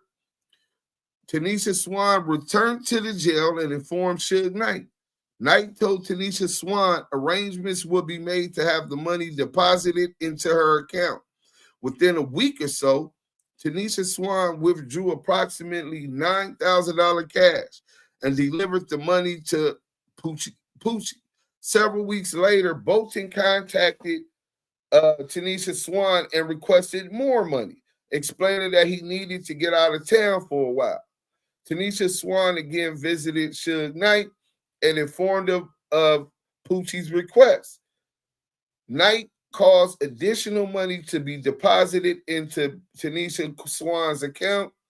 Tanisha Swan then withdrew approximately $4,000 cash and delivered the money to Poochie.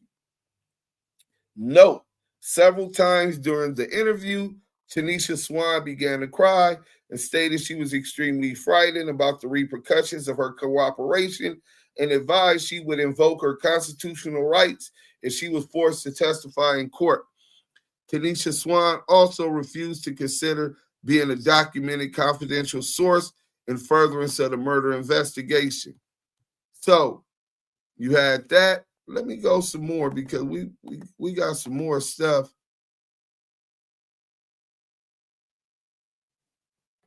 Boom. We could blow this up, right? Fight breaks out. Okay, that's just the timeline.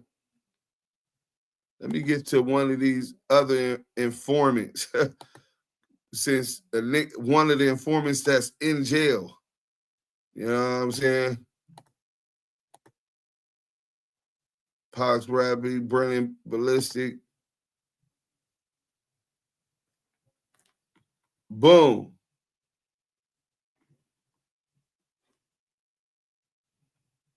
David Mack. All right. Boom. Christopher Wallace. LAPD.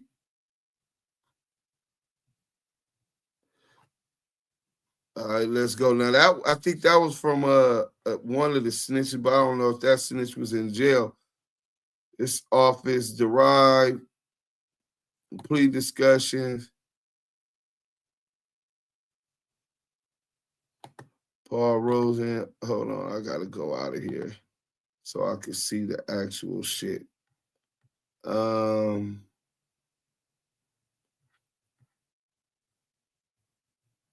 Okay, the Peterson, what you call it? What is this? No, that's not it. I hope y'all all in there hit that like button. If y'all waiting, we cooking. We got the content for y'all. Let's go like this. Because we're going to be getting into this shit also. So this was Shaquille O'Neal's All-Star Comedy Jam. Stutterbox attended this, so did Wack 100. You know what I'm saying? This was Shaq's party at the All-Star game in Vegas, right? Wack, there go Tupac bodyguard. There go Frank Liger, who killed Gaines. There go Gaines. There go David Kenner. There go Rafael Perez. There goes the man who figured it all out. This was the first detective on the Biggie Smalls murder investigation.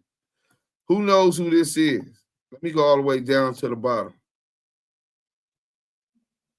Hit that like button if y'all just coming in. Hit that like button. Let's see. I know a couple people are familiar with this case. Do y'all know who this officer right here is? Have any of y'all ever seen him?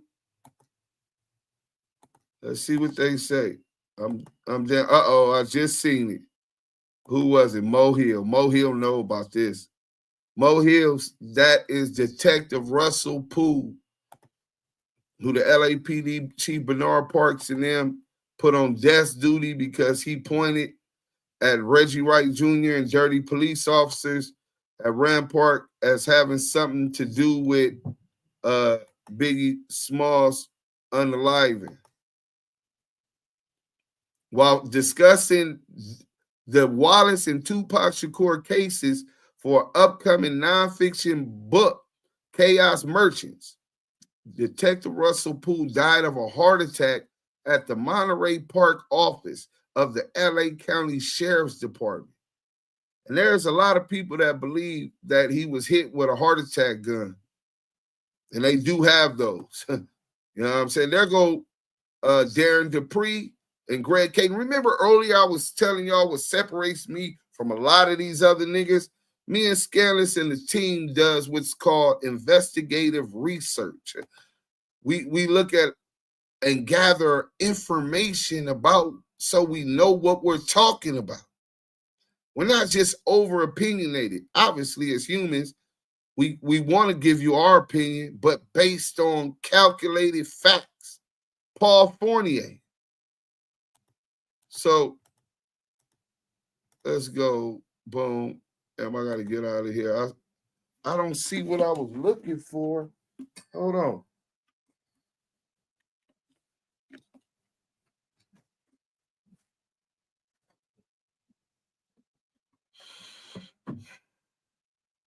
Hold on. What's wrong? You got a potty? All right, y'all got to wait. I'm almost finished. Yeah, after I find this, then we gonna after I find this, then we gonna end this one. We'll be doing another live tonight.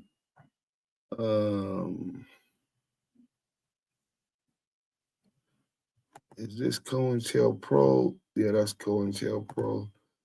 No, I'm not looking for the COINTELPRO. I'm looking for a statement specifically made by a jailhouse informant on the Tupac and Biggie investigation of death row. So somebody believes that jailhouse informants' statements, just because you're in jail, you can't make a statement or cooperate with law enforcement.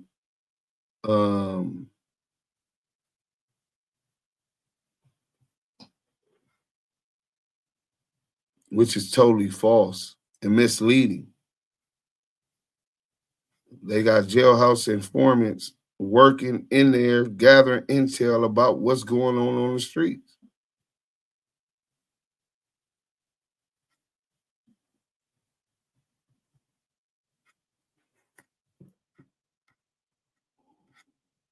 Matter of fact, while we doing this, let's get some music going so that y'all can be entertained. Boom. Let's go here.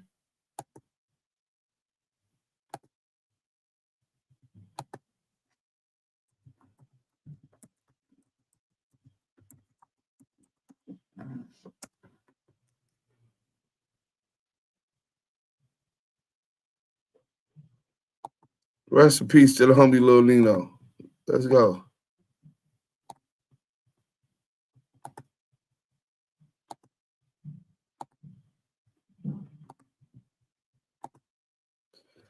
I'm going to find this and then we're going to end this live. Let's go.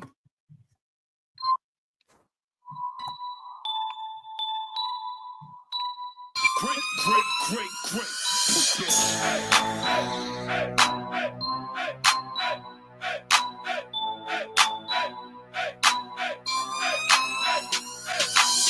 I know what's happening with you niggas. Soft as rain.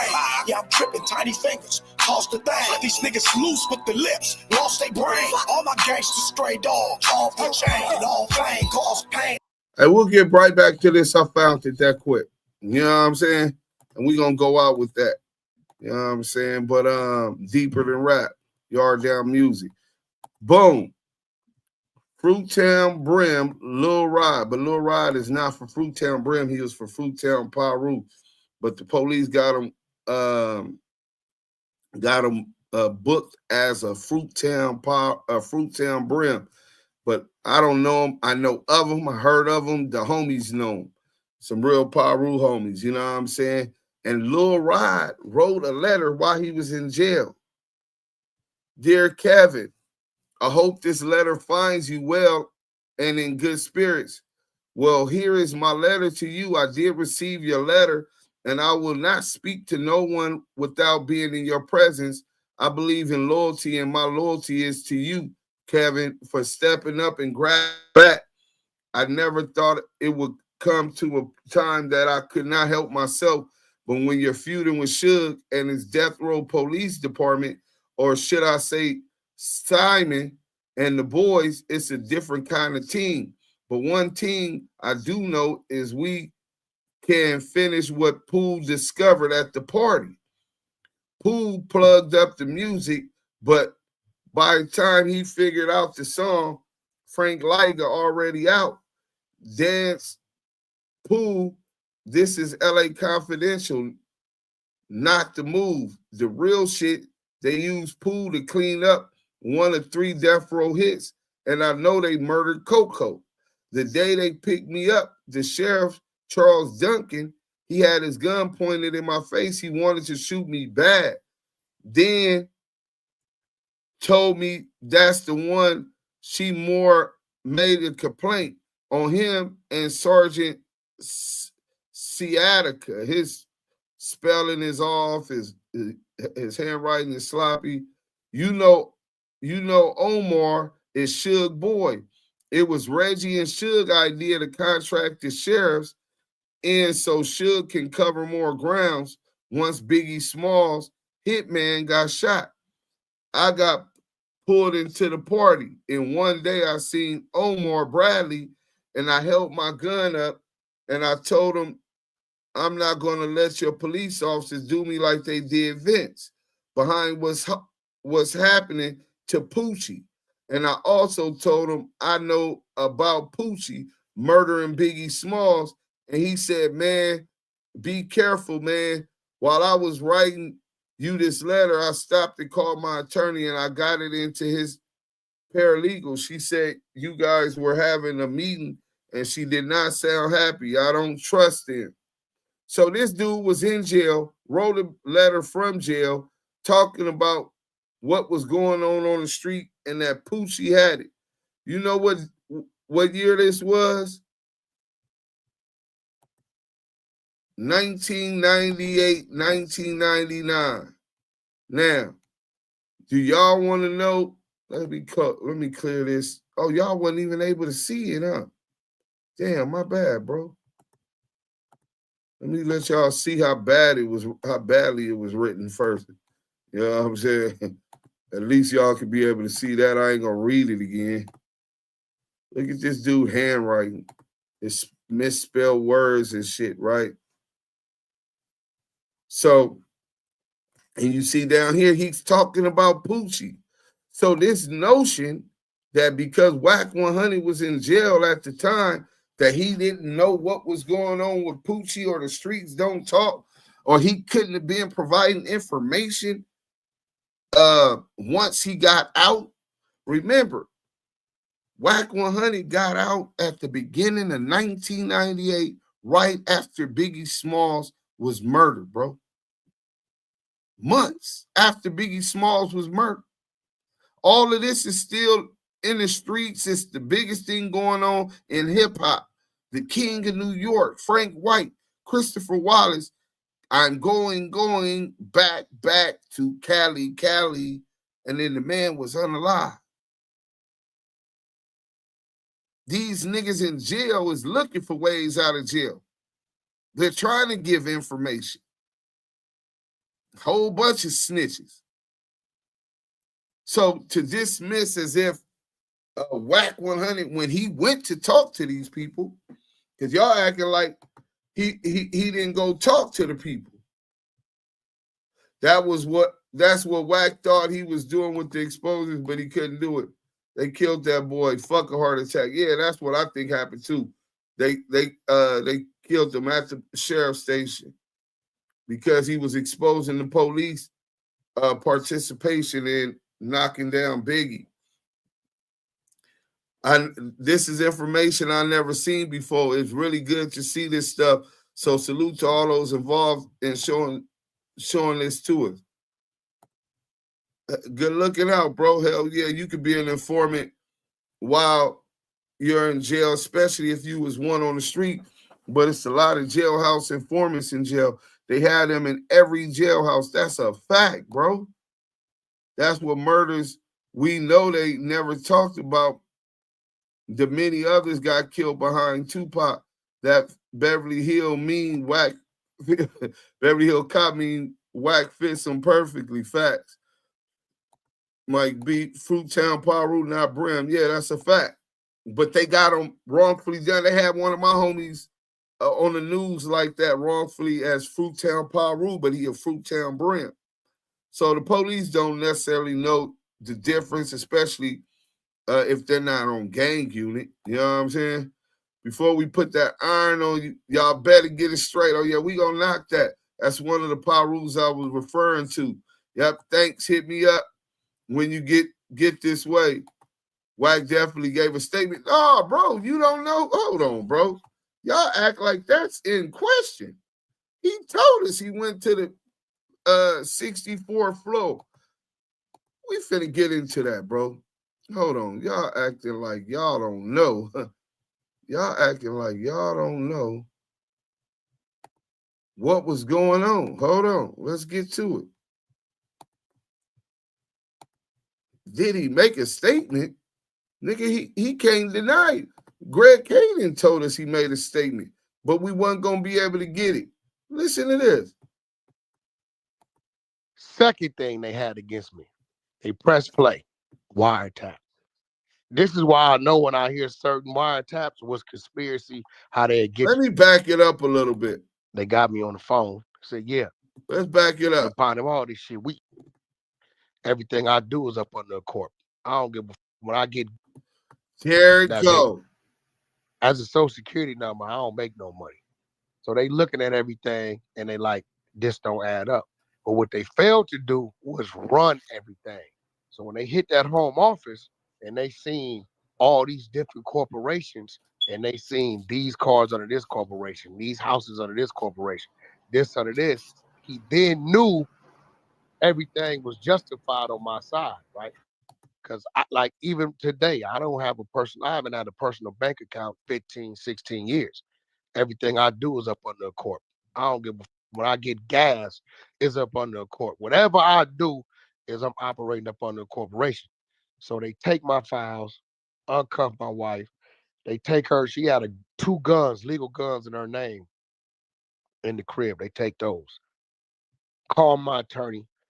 We go down to the federal building off of Wilshire and Sepulveda, whatever that shit is down there. Now this one I knew what time it was. When I go up to the 50th or 60th floor, nigga, we come out the elevator, nigga, ain't nothing but FBI flak jackets walking around this. About 2. White says he went to the 60th floor of FBI headquarters on Wilshire and Sepulveda. This is what he said. Now, mind you, I'm going to let you know the dates that he went up there. This was a Sunday, and this is 2 days after his house was raided. But let him finish 2 months, on himself. maybe about a month or two prior to this happening at my crib, Stutterbox invited me to this spot called Stevie's on the Strip, soul food restaurant. So when I get there, it's 2 females there. It's 2 females there, right? Now, most people move a certain way. I'm really an eyeball type of nigga. Wack don't do, I ain't off into. So when I get there, it's him, it's 2 chicks at the table. I sit at the table. What up, Box? What you need me for? Oh, man, nigga, just, get you out the house, nigga, hang out a little bit. 2 women, 2 of my homegirls, this, that, and other. I said, oh, okay, yeah, how y'all doing? How y'all doing? About 5 minutes, he said, I'm finna go to the bathroom. When he go to the bathroom, the chick start popping. She telling me she from New Orleans. She came out here to meet with this nigga, this bitch. So he meet the bitch. Real quick, Mogul Giant, you said he allegedly wrote that on his PC case that he is doing life for now. That happened in the mid-2000s, but they've been hearing Poochie name before that. But the exact same thing, what I'm telling you, if Wack got out in 98 and he gets with Pooh Rider, and Pooh Rider is one of Suge's goons, right? That's his rider. And he gets up under Reggie Wright Jr. Reggie knows everything going on at death row, nigga. Everything. Nigga, where the bodies is buried, who did it, everything, nigga. He's the orca. So if he's hanging up under and learning from Reggie Wright Jr. and was so entrusted by Reggie Wright Jr. even till today, as well as Suge once Suge come home, if this nigga heard about it who didn't have that access, how can you say that Wack didn't hear the same things? These is common things that's being passed around throughout the streets, bro. Facts. You argued against yourself with that statement. But let's go. So now he see the bitch. FBI flapjackets at FBI headquarters. Now listen. That nigga answer his phone. She come out here every month to buy 5 keys, all this shit, right? So when she talking, I'm looking at the bitch, right? Bitch bad. So when Box come back, I tell him I gotta go to the bathroom. So I make my way to the bathroom. Instead of making the left, I make a hard right to valet. I get on up out of there. You chilling with the answer. Right? When I got to the 60th floor, T-Money, guess who I saw the FBI flak jacket? The bitch. That's crazy. Right? So I say, damn, that's the same bitch. So by now my antennas go up like, damn, I'm saying this nigga Box would have fed it, don't even know it. This one, I still ain't know what time it is, right? So we get into the conference room.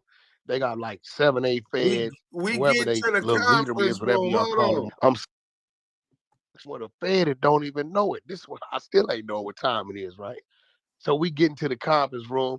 So he's at the FBI headquarters on Wilshire on a Sunday, and he gets into the conference room.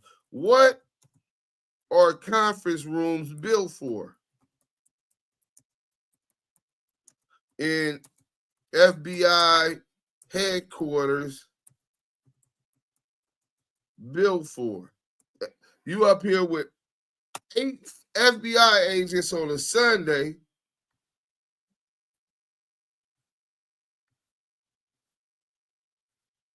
Let me see what are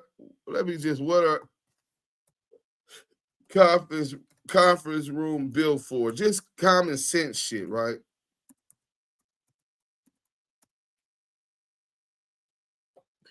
They're facilitating meetings and collaborative activities, including presentations, training sessions, brainstorming, and discussions on important business matters or strategy.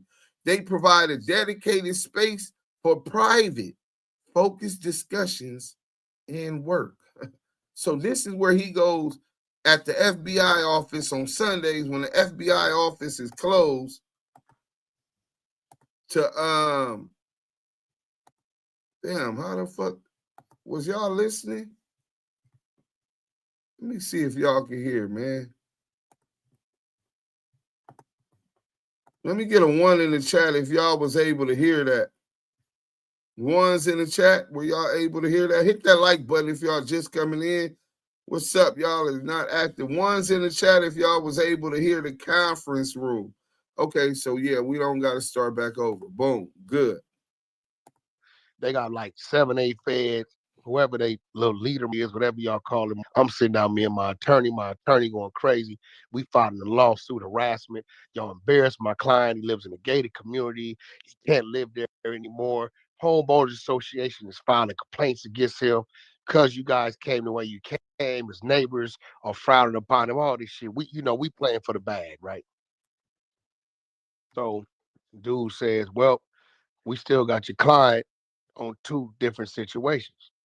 He like, is that right? We'll put him on the table. We walking out of here, right? So first situation, he said, well, we found firearms in the house. He's an ex-con convicted felon. So now he's in the conference room with 8 feds, and they tell him and his lawyer, we still got your client on a couple things. And his lawyer said, well, look, put him on the table or we're walking out of here. You're walking out of here? Wait a minute. Lawyers don't dictate who's walking out of there. So he says, oh, we got your client with these guns. He can't be around firearms, right? So I stopped my attorney. I said, well, you ain't found no firearms in my house. He said, yes, we did. These firearms and such and such. I said, well, I ain't never seen them firearms in my life. He said, well, they registered to your wife. I said, well, what they got to do with me? He said, well, that's your wife. I said, okay, well, what they got to do with me? He said, well, you live in a home. I said, you can't prove I live in that home, right? What, you got some cars that's registered to a corporation? Matter of fact. No, the house and all of that is in his name. We showed y'all that earlier, the deed in Lancaster. He's lying. But let's go. I said, can I go in my back pocket? I pull my wallet out. I slide my wallet. What's this? That's where I live. I've been a resident of Oklahoma since 2003. I got 13 houses on my portfolio. Which one you gonna put me in various states? Right? I said, you see that? Commercial driver's license. I'm a truck driver. So you putting some guns on me that's in a California residence, but yet I pay Oklahoma state taxes? Help me understand it. Let that go. Second thing they had against me, they press play, wiretap. This is why I know when I hear certain wiretaps was conspiracy. Now they got them on wiretap. They got me on the phone. Said, yeah. All right, what you got? Said, we got a special move. Where it's coming from? Down by National City, down by Tijuana, Mexico. Yeah. All right. It's gonna be kind of heavy, but it'll pay you 22,000, 23,000 one way. Where it's going? Seattle area, Seattle, Bellevue, Tacoma, multiple stops. Get it to them before they close. And I was you straight. All right, no problem. I'll be down there to get it. You chilling with the answer? So they turned off the thing. They like, well, our confidential informant has said you moving drugs for Suge Knight. I said, moving drugs for Suge Knight. Now, me personally, I've never heard Suge involved in the cocaine, the drug dealing, none of that shit. So I'm looking at it like they crazy because I know what recording they got. I said, well, can I make a phone call in front of you on speakerphone? Yeah. Call the number. What up, Wack? Hey, we got something cooking down by Mexico. Yeah. Talking about National City. Yeah, what you got? He said, yeah, we got 6. I said, what it pay? It ain't that what you used to, but you can get 17, 18, 17. He said, but it's light. It ain't that heavy. How much weight we talking? 71, 72,000 pounds. All right, cool. I said, well, who am I talking to again? He said, this is BMW distribution, auto logistics. All right, thanks. The stupid motherfucker what you listening to is me getting a load of cars from one place to another. Now, we done with that. But I do want y'all to remember that Tanisha Swan on that video Scandalous exposed that what Tanisha Swan did with these luxury cars. And Wack was moving these cars. and he was on wiretap moving them. So he's throwing the dope out there to make us think and argue that he got caught with dope. But what he ain't telling us is that CS2 Back was caught up on a conspiracy of moving these cars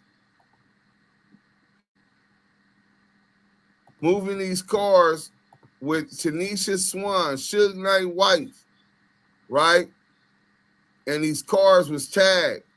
She had the plug with the, where is that scandalous video? Because we need to get back to it.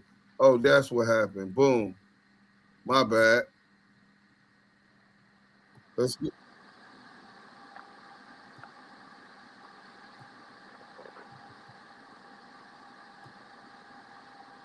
Oh, here it go. Boom. Let's get into it. Scandalous be breaking it down. So that makes a lot of sense when they said that they got him on wiretap. So this is the officer that said it. This is the officer that arrested him. This is the officer that arrested Tanisha Swan and did her initial interview. Hit that like button if you just coming in. Let's get back into it. Cut out another one of Detective Michael Cauoette's key statements in his interview. Do you know how she even came to play in the information? Not fully. To the best of my ability, from what I understand, a lot of people were under surveillance, including Reggie Wright, and that they, somehow got some information on Teresa Swan, who was one of Suge's mothers to one of his kids, and that they basically wrote up a false confession letter and presented that to her to get her reaction, and then that pretty much prompted the confession. Am I accurate there, or am I off on some stuff? So, did y'all catch that? The scene just skipped like something was cut out. Let me run it back real quick so you can see it again. Accurate there, or am I off on some stuff? So, Paul Fournier, myself, and Jeff Bennett. We already know Baum first removed the clip of Michael Cauoette. The crazy part is, the question is, how did y'all get on Tanisha Swan and set her up to confessing about Poochie and Suge Knight? And his return response brings in Wack 100. Y'all not catching this? Why is you bringing up Wack 100 and who we know they say caught on a wiretap moving these cars, get to Tanisha Swan? Clearly saying the only arrest made was Cash Jones. They also cut out another crucial part of Cauoette's interview. And guess who exposed it? None other than Porky Chops himself. In a sloppy move to distance himself from the CS2 Back allegations, Porky secretly recorded a conversation with Studdabox, then ran to Clubhouse to play it. But while trying to clear his name, he ended up airing out a segment from Baum first. The exact part Reggie and John edited out to protect him. Now, this next clip gonna make even more sense to y'all, right? You heard him say, I told the police, if y'all looking at Wack or doing anything illegal with them trucks, he ain't, which is a lie, because ain't no way they gonna get 300,000-400,000 watching my trucks if a nigga tell them that, right? Play the next clip. Play that clip. Are you talking about Teresa Swan? Yes. Teresa Swan was. Do you know how she even came to play in the information? Not fully. To the best of my ability, from what I understand, a lot of people were under surveillance, including Reggie Wright, and that they, somehow got some information on Teresa Swan, who was one of Suge's mothers to one of his kids, and that they basically wrote up a false confession letter and presented that to her to get her reaction, and then that pretty much prompted the confession. Am I accurate there, or am I off on some stuff? So accurate there, or am I off on some stuff? No, how Teresa Swan came into play here is originally we were following some guy around in the Antelope Valley, and niggas say, well, how did y'all get on to Yael, to crack Yael, to crack the Tupac Biggie murder case?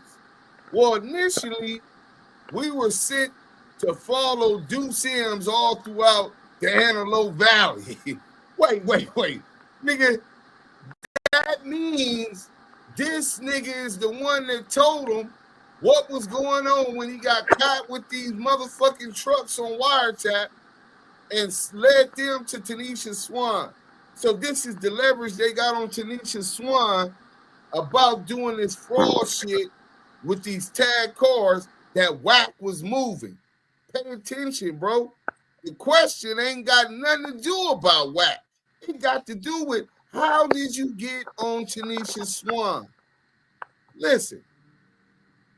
How Teresa Swan came into play here is originally we were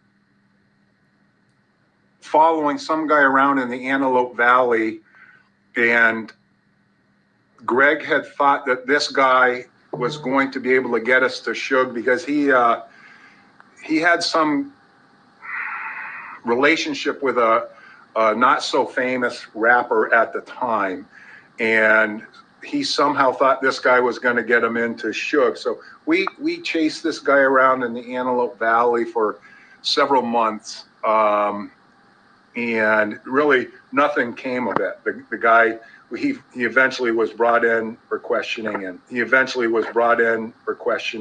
I don't have paperwork. I was never arrested, questioned, nothing. He eventually was brought in for questioning, and there Porky goes falling on his own sword again. Porky said he wasn't arrested. Detective Cauoette said he was arrested.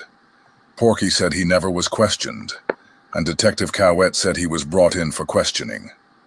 Both of these clips have been deleted by Bomb first, but thanks to good old Porky, we were able to get our hands on this one. Also, don't overlook this key detail. The only reason Detective Cauoette is even bringing up Porky in this part of the interview is because he's explaining to John how they ended up zeroing in on Teresa Swan. To tell that story, he had to start with Porky specifically, how they were following him around the Antelope Valley. Now, for those who don't know, Teresa Swan is the mother of one of Marion Knight's kids. And she's the person who gave Greg Kading the final missing pieces to the whole Poochie killed Biggie narrative tied to Marion Knight. So the real question becomes, what does Porky being brought in for questioning have to do with Teresa Swan? Because if Cauoette had to start with Porky to get to her, that connection might be deeper than Porky wants us to know. so Paul Fournier, myself, and Jeff Bennett decided that we should probably go after somebody that Suge was close to in the 90s, thinking that, because we were hearing the same things too, that Poochie Wardell Faust was responsible. So we, the three of us, Jeff Bennett, Paul Fournier, and I, started looking into what Teresa Swan was doing as far as criminal activity at the time present during the task force era. And we had discovered that she was flipping cars or something, high-end cars with fraudulent names. And we had discovered that she was flipping cars or something, high-end cars with fraudulent names. Say like you may take a load of BMWs down to San Diego, right? Boom. It's like 200 miles. Pay my driver like $1,100. Then you'll pick up a load of Porsches from San Diego, let's just say going to San Francisco. And we had discovered that she was flipping cars or something, high-end cars with fraudulent names. So we got our commercial crimes bureau involved with it and had them look into exactly what she was doing. And at the same time, we brought a district attorney on board from LA County to let her know what our end goal was, and that was in the event Teresa Swan had good information and could connect Suge to Tanisha Swan and to Poochie, that we would want to give her some kind of consideration in the case. I don't know who the district attorney was on board. So when we eventually arrested her and brought her in for questioning,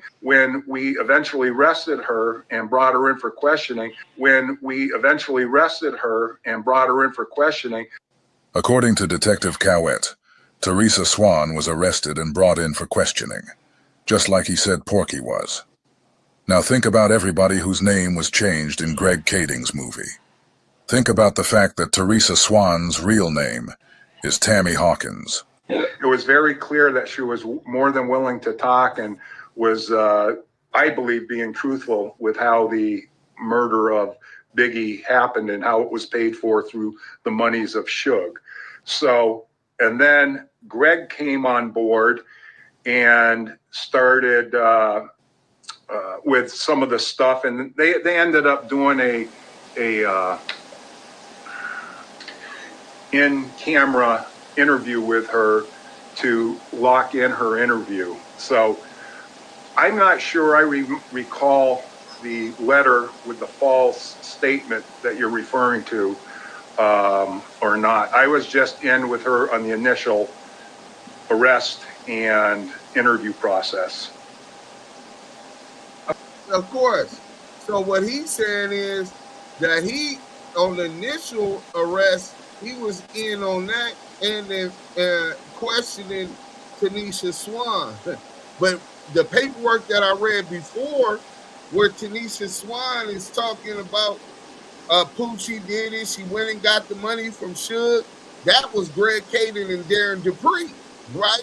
So she was questioned twice, the same way CS2 Back was questioned twice. He was questioned on the 60th floor by the Joint Task Force, and I don't know who was questioning him there because we never got the paperwork from his questioning. This is the paperwork I'm telling him in this video he needs to bring. And if y'all don't know what happened, he said he was going to bring it. The crazy part was, at first he said, I never got questioned, I ain't got no paperwork. Put that on Fruitown Brims. Once I put that on Fruitown Brims, the nigga said, okay, I'm going to get to work. He still ain't got to work. But y'all let the nigga off. You know what I'm saying? Check this out. Let me go back a little bit real quick. And listen to this. Stop spinning, stop deflecting. When is you going to bring you to provide the paperwork from the 60th I don't have no paperwork. I don't have paperwork. I was never arrested, question nothing. I don't have paperwork. I was never arrested, question nothing. I don't have paperwork. I was never arrested, question nothing. Wack just claimed he has no paperwork because he was never arrested or even questioned. Got no paperwork. But you guys heard it straight from former Los Angeles Sheriff Michael Cauoette. The only person who got arrested was Porky. Reggie and John deleted the clip, so don't bother looking for it on YouTube. Porky swore up and down that he was never brought in for questioning. Remember that. It's on you to provide the paperwork. PK Wack, Lil Wack, Wack 100, or the Wack boy, or the Wack Put that on Fruitown Brim. Look, you or the Wack boy. Put that on Fruitown Brim. Put that on Fruitown Brim. Yes, I know. On Fruitown Brim. Put that on Fruitown Brim. Two back. On your dead homie. You CS2 Back, aka the I'm gonna go get to work. All right. Now there ain't no work. He never talked to the police, lie. He was never arrested by the police, lie. But now he's going to go get to work. See, y'all be missing a lot of key signs of and this nigga lying, bro. How you gonna go get to work now if you say there ain't no work because you never talked to the police? Greg Kading admitted that you went and talked to the police. You admitted that you went and talked to the police in the conference room on the 60th floor. So what do you mean? And then you say you wasn't arrested. Detective Michael Cauoette say you were arrested. You were the only one arrested, bro. So the question is, why is Wack 100 blatantly lying about this investigation? What is he hiding? What is Wack 100 hiding? Why is he blatantly lying about this investigation? What is he hiding? Did Wack 100 rat on Tanisha Swan about this tag car deal? About knowing that Suge had hired, about her knowing that Suge had hired Poochie to knock down the Notorious Big. Did Wack rat on Poochie knocking down the Notorious Big and Suge giving the order? Did he snitch on Poochie posthumously? And why did Wack lie and claim that he doesn't know and never met Detective Michael Cauoette? I could go find some shit right now where he says that he doesn't know Detective Michael Cauoette. Michael Cauoette said he didn't know Wack 100, but he knew who Cash Jones was. And then he even said the only one arrested was Cash Jones. Why would the detective lie about arresting you and questioning you? Well, we know you were questioned because we got you admitting that with your big fat mouth. You told on yourself. Rat 100. Your alleged placement around Death Row Records by an ex-law enforcement, Reggie Wright Jr., who is also a 137 confidential informant, was suspect in the lease. You were placed there to gather intel about what was going on, posing as CK Wack. That was a fraud. This was your cover, so that people will feel comfortable enough to talk to you about these things. There is no such person as C blank Wack. Nigga, you gotta earn that in the street, nigga. You talking about you earned that in Soledad. Come to find out, you never even hit Soledad, y'all. How that work? Delusions of grandeur. And to those saying that because he was incarcerated when he was dead, right now, I could get out of jail and Yael could tell me, hey, Duke Sims, Poochie didn't really kill Biggie. I did, nigga. And if I'll be like, for real, and he tells me, puts himself at the scene and gives distinguished information about a crime scene that nobody else would know except investigators or somebody there, and I was a rat. I didn't have to be there when it happened. I could provide these facts, which a detective would know. Only way I would know these facts is if someone who was there told me those facts. And I'm telling them, Yael told me he did it, and these is the facts he presented to me. You mean to tell me that that's still not snitching? I'm not snitching on Yael? I wasn't there. I just got out of jail. Wack 100 was positioned by law enforcement, Reggie Wright Jr., a confidential source around death row after the Biggie Smalls murder had occurred. This was strategic.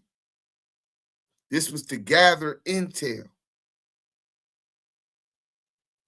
So he was in prime position. And then he's dealing and doing business with marrying Suge Knight's baby mama. So he get cracked doing the fraud card deliveries on his truck and all of this conspiracy and whatever fraud they got going. He get cracked with the guns, plural. Guns, plural. In his house, an ex-felon with constructive possession. You don't have to have actual possession. You can't have a gun in your house.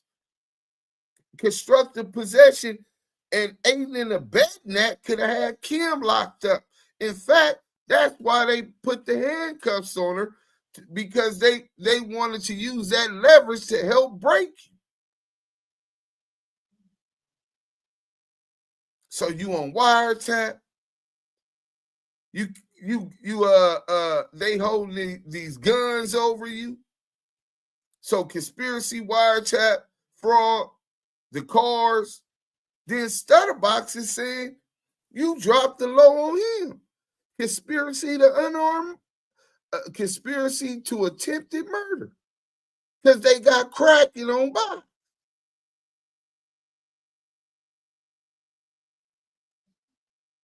To get up off of all of that, you gave them Suge Marion Knight, Tanisha Swan, and Poochie posthumously.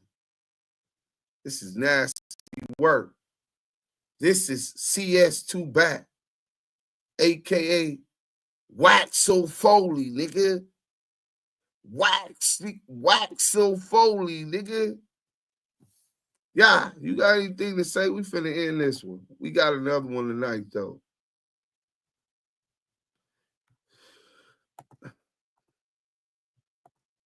Oh, his shit might not be working, but look. Cranking TV. Salute Cranking TV. We taking applications on YouTubers. If you looking to be a part of the ETE, you want to help us continue to expose the debriefers, expose the exposers, DM me on YouTube. You know what I'm saying? I mean, DM me on Instagram and let's talk. Let's make it make sense. Kid the Barber said it's all making sense to me. Hell. Yeah, who else? 100% tapping in, liked up. Thank you, Sean High. Salute to you. Peep Game, salute. Loose Cannon has tail when he's lying. He covers his mouth all the time. Watch him. Not all the time because he lies so much, but you can't catch him covering his mouth when he's lying. I have never seen a person contradict himself so much. Shut down. Mike B. Wack talking about Perez from Rock Nation. I bet Wack's tail is right there in front of us. I need to watch him more, but I hate the sound of his voice. It irks the fool out of me when he says shit like utilize me for my resources. Cranking TV, salute the dudes too. This is my duo. I turned a couple of my guys on to Damu Kiwe Conversation. Hey, listen, man, spread the word. Word of mouth is always the best promotion because people trust you. They trust your judgment. And if they resonate and vibe with you and this the vibe you recommend, they should more sure than likely to appreciate what we bring to the table.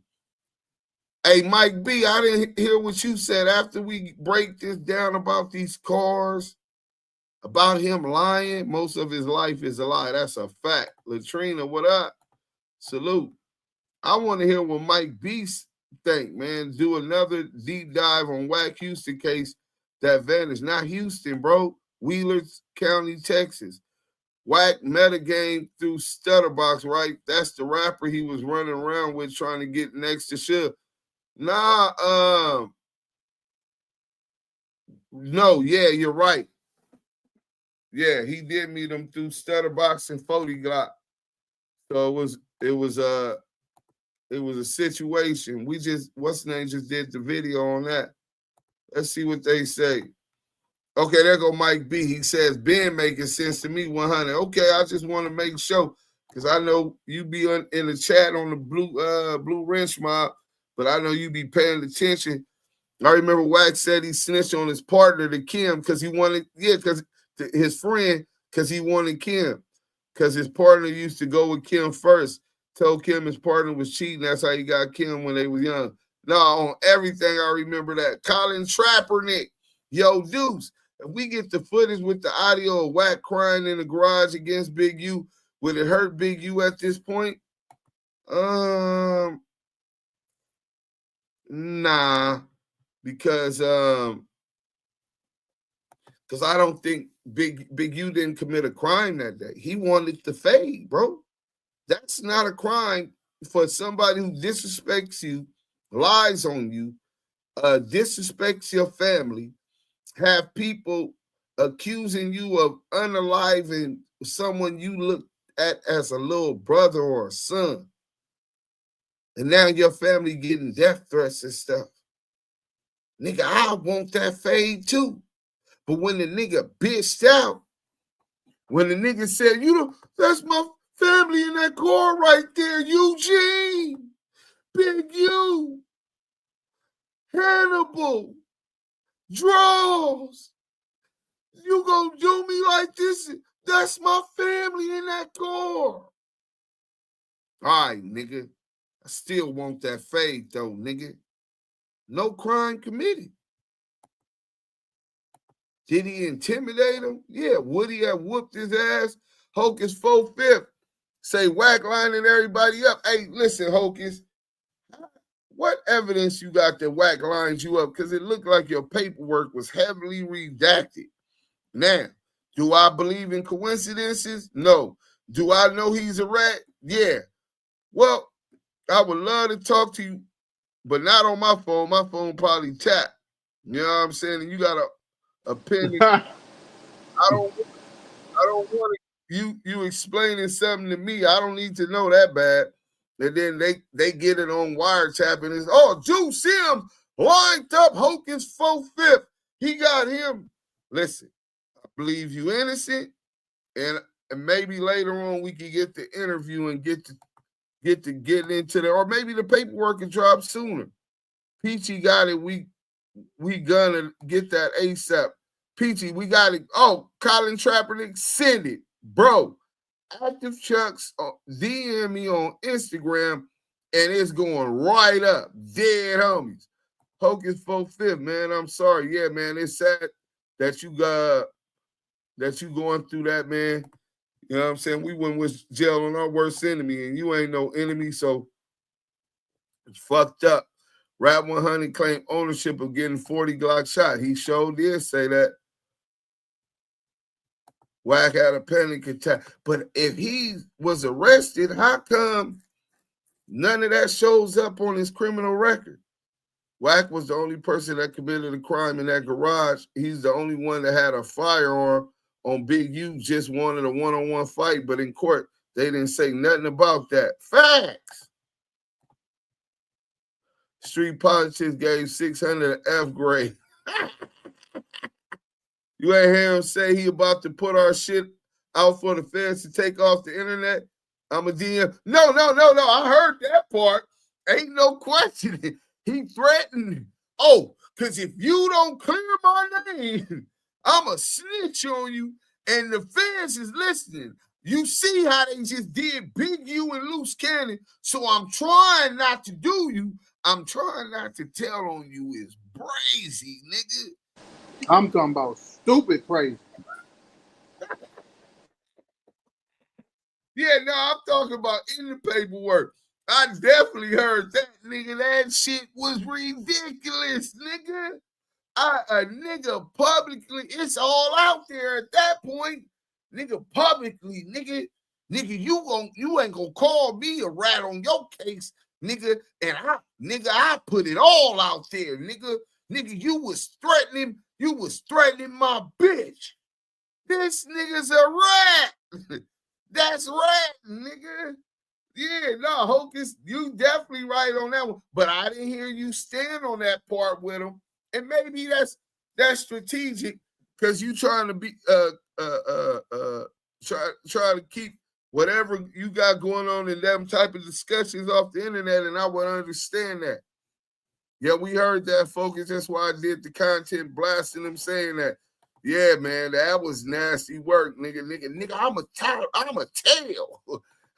Nigga, if you keep calling me a rat, I'm a tail. Long tail. They said they arrested Wack, but didn't formally charge him. They took him to the interrogation room and released him. Yeah, that's usually what happens when you provide information and you agree to cooperate with the investigation. Urban Max TV, salute to you, brother. You're a real smart brother. It's a Dub TV, salute. Hey, but look, Urban Max TV, it's a Dub TV. All y'all YouTubers, tap in. We got the content. And as we cover this Big U case, he go to court today, so we'll have another live later on tonight with an update on that. Hocus, salute from Queens to the Bronx to Cali. Facts. Dudes, bro, how bad are things for Big U? Does he have any hope of clearing shit up? Do the feds have him on wiretaps? Nigga, the feds got me on wiretaps. But having a nigga on wiretaps ain't enough to convict the nigga. Nigga could be on a wiretap playing pinochle like me and Big U do regularly. Y'all gonna hear it, nigga. Nigga, you talking about how these people always target leaders within our community. Y'all gonna hear that. None of that is a crime.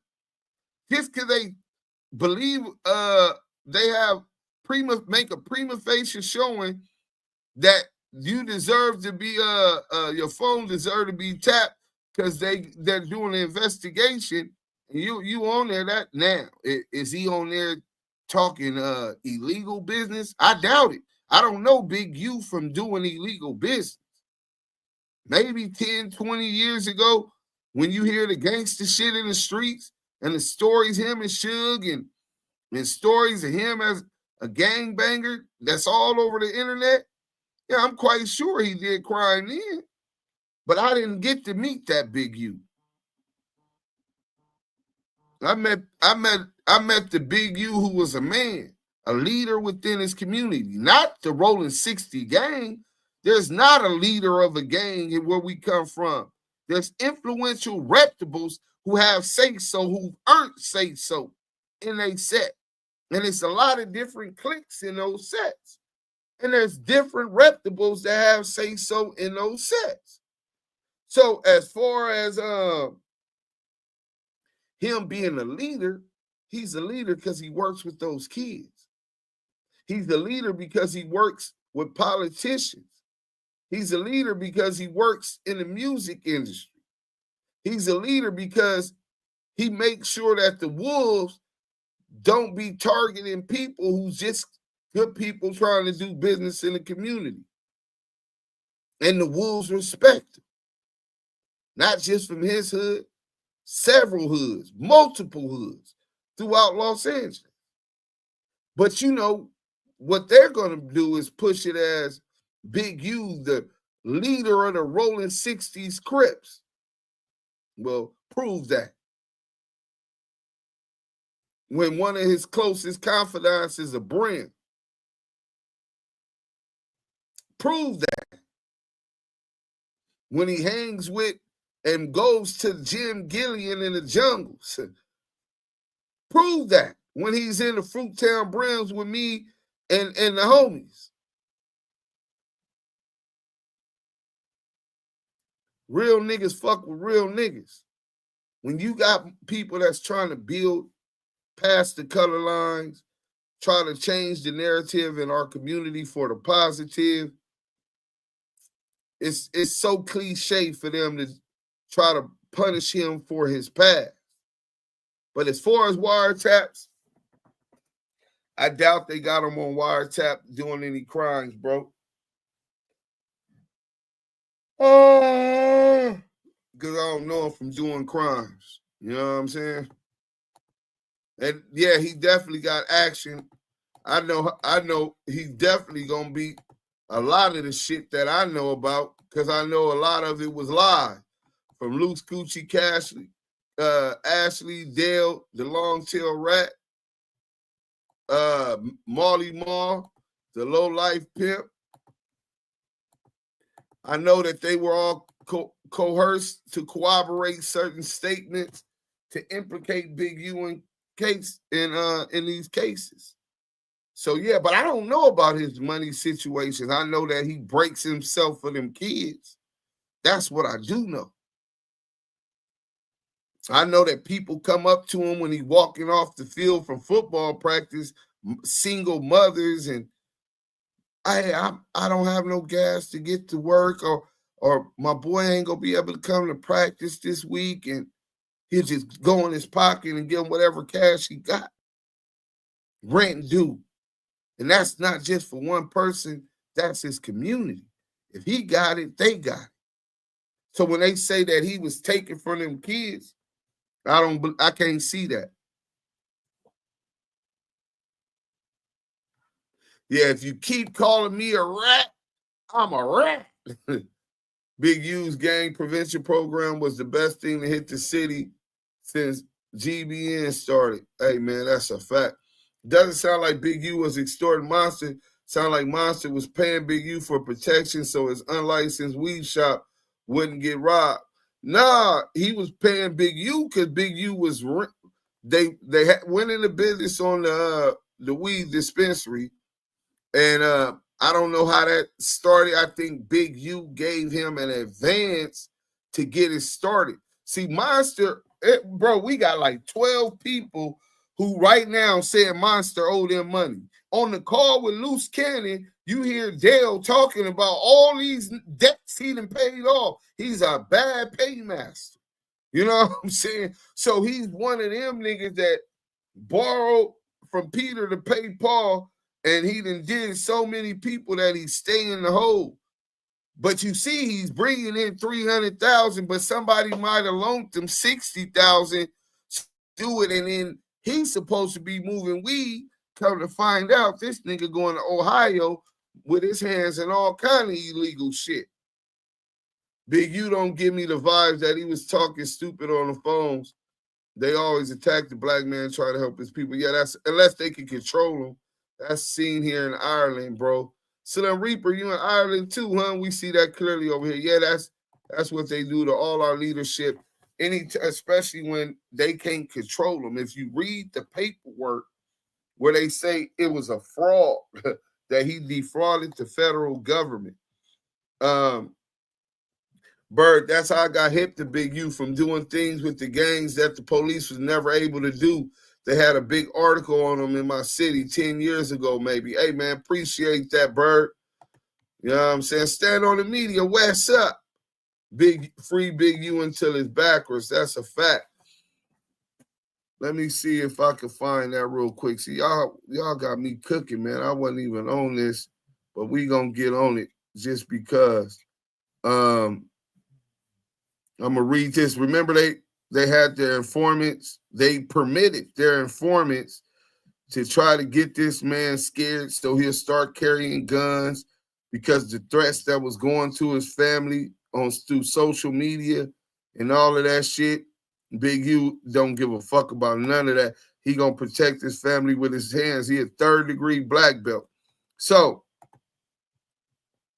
let me close this and open this up.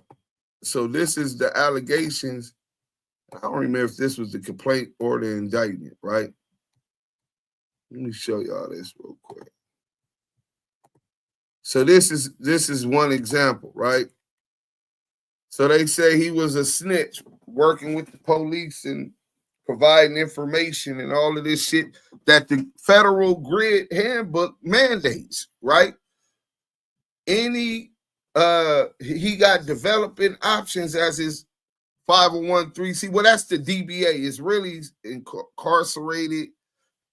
The 501(c)(3) is a different name, but he does business as developing options, right? And the recipient of annual $550,000 as part of the GRID program overseen by the city of Los Angeles.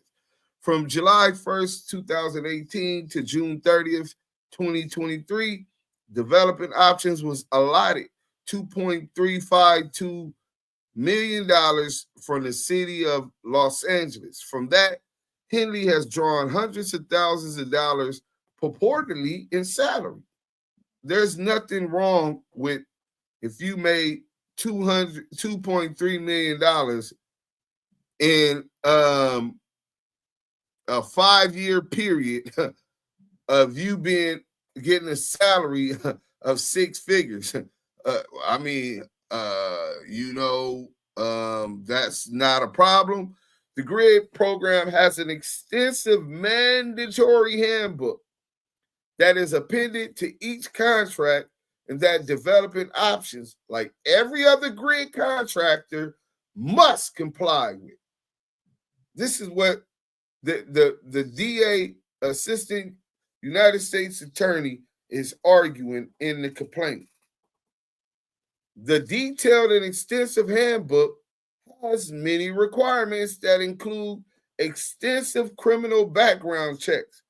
Big U didn't do background checks. He hired felons because he was worried.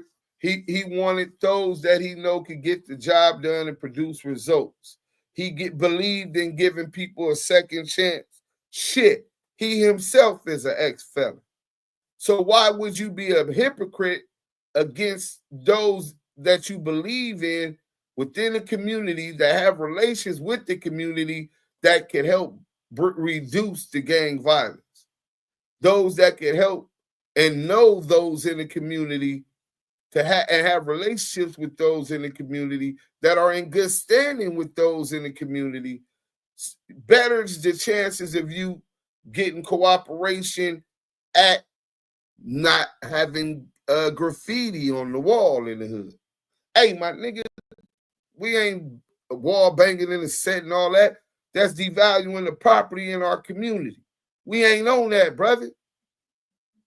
You want to express yourself? Maybe you need to start writing raps or something. Let's get your ass in the studio. You know what I'm saying? So, compliance, meaning you gotta follow the rules of the federal mandatory GRID handbook. Training, you gotta train them by the book. Mental training, not physical training, mental training. They want to break them and make them be puppets for the federal government. And approval of employees, attendance at meetings, logging incidents that happen. If we catch a little kid doing graffiti in the hood and hey, bring your little ass here. What the fuck you doing? They want anybody who gets money through the GRID to report that activity, log it, and report that activity to Big U, and then Big U report that activity to the police. And liaisoning with local law enforcement, among other requirements. These are GRID requirements to liaise under the deal that he signed. He's supposed to liaison, be a go-between, a middleman with local law enforcement. But the Assistant United States Attorney said, based on my review of documents in the course of this investigation, developing options appears to have failed to comply with some or potentially all of these requirements. So for that reason, they're alleging that he defrauded the government. You understand what I'm saying? They're saying because he wouldn't cooperate with them and he got GRID money. He didn't want to snitch for them and got GRID money. I don't think that's fraudulent when he signed up and his mission statement was to help them kids, and we got proof and hundreds of children and parents that's going to show the influence that he has with the kids. I don't think that they're going to be able to prove that it was a fraud, that he didn't intend to do the work in his community as he signed the deal. Because the gang violence has been down since he's been in business. So essentially what it boils down to is doing it in the way the federal government want him to do it, to bend and be a puppet and a snitch for the feds. He didn't do it. Makes me feel good that I reread that grid program after I initially was the first one to break it down on Clubhouse. It sure feels good to be a man to say, you know what, I was wrong. I apologize, and I'm pulling up. You want to kill me? You want to fight me? Whatever you want to do, I owe you that because I wronged you, a leader within my community. Just because the feds say you gotta do this, don't mean a gangster can't say, nigga, we finna take that money and fuck with them crackers. Say, we finna help these kids. We finna bring down the violence. We ain't doing that other shit them niggas talking about. Fuck that. We got the money. If they don't like it, they can end it. They can stop giving us the money. And that's what was going on. Now, the irony of it, now they saying Big U defrauded them because of that. Shit crazy. You know what I'm saying? But I'll be back with an update on what we hear about the case. Beautiful black lady. What up? Officer Rap 100 sold his soul to the white man for a permanent bad rep. Yeah, he definitely sold his soul. Wack kept bringing that to the white man because all white people ain't against us. It's the rich white people that control 1% of the wealth that controls the United States of America Incorporated. It ain't racial. They want us to look at it like it's racial. You got some bigoted pieces of shit who feel entitled to the wealth of this country and believe that the niggas' place is at the boot of white supremacy. I'm quite sure y'all seen them, white supremacists. But we're not talking about them. That's not a representation of all white people.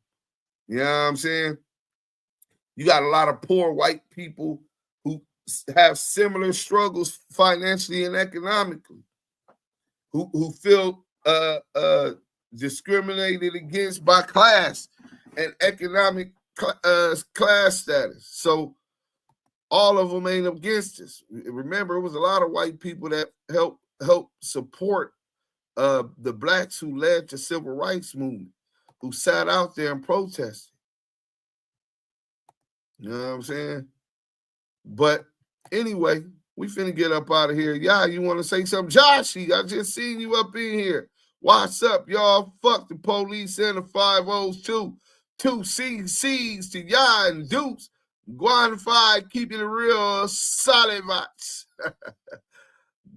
Salute, Joshy 13, man. Dukes finna keep it real. Yeah, man. You know what I'm saying? Ghost of Bandera, thank you. Oh, so none of y'all, oh yeah, that was it. We out of here. Hey, so what time is it? We going on 3 hours. It's finna be 5 o'clock my time. In 2 hours and 15 minutes, we'll be going live. Let me eat, use the bathroom, shave, shit, shower, and then we gonna do it again. You know what I'm saying? Salute, salute, salute. Yeah, that's a fact. 9 out of 10 federal cases plead out. So imagine you only go up to bat once a game in the baseball game. That's not going to be very reflective of your batting percentage. You know what I'm saying?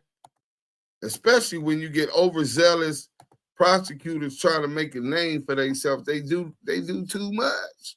But we out of here. Damu Kiwe Conversations. We gone.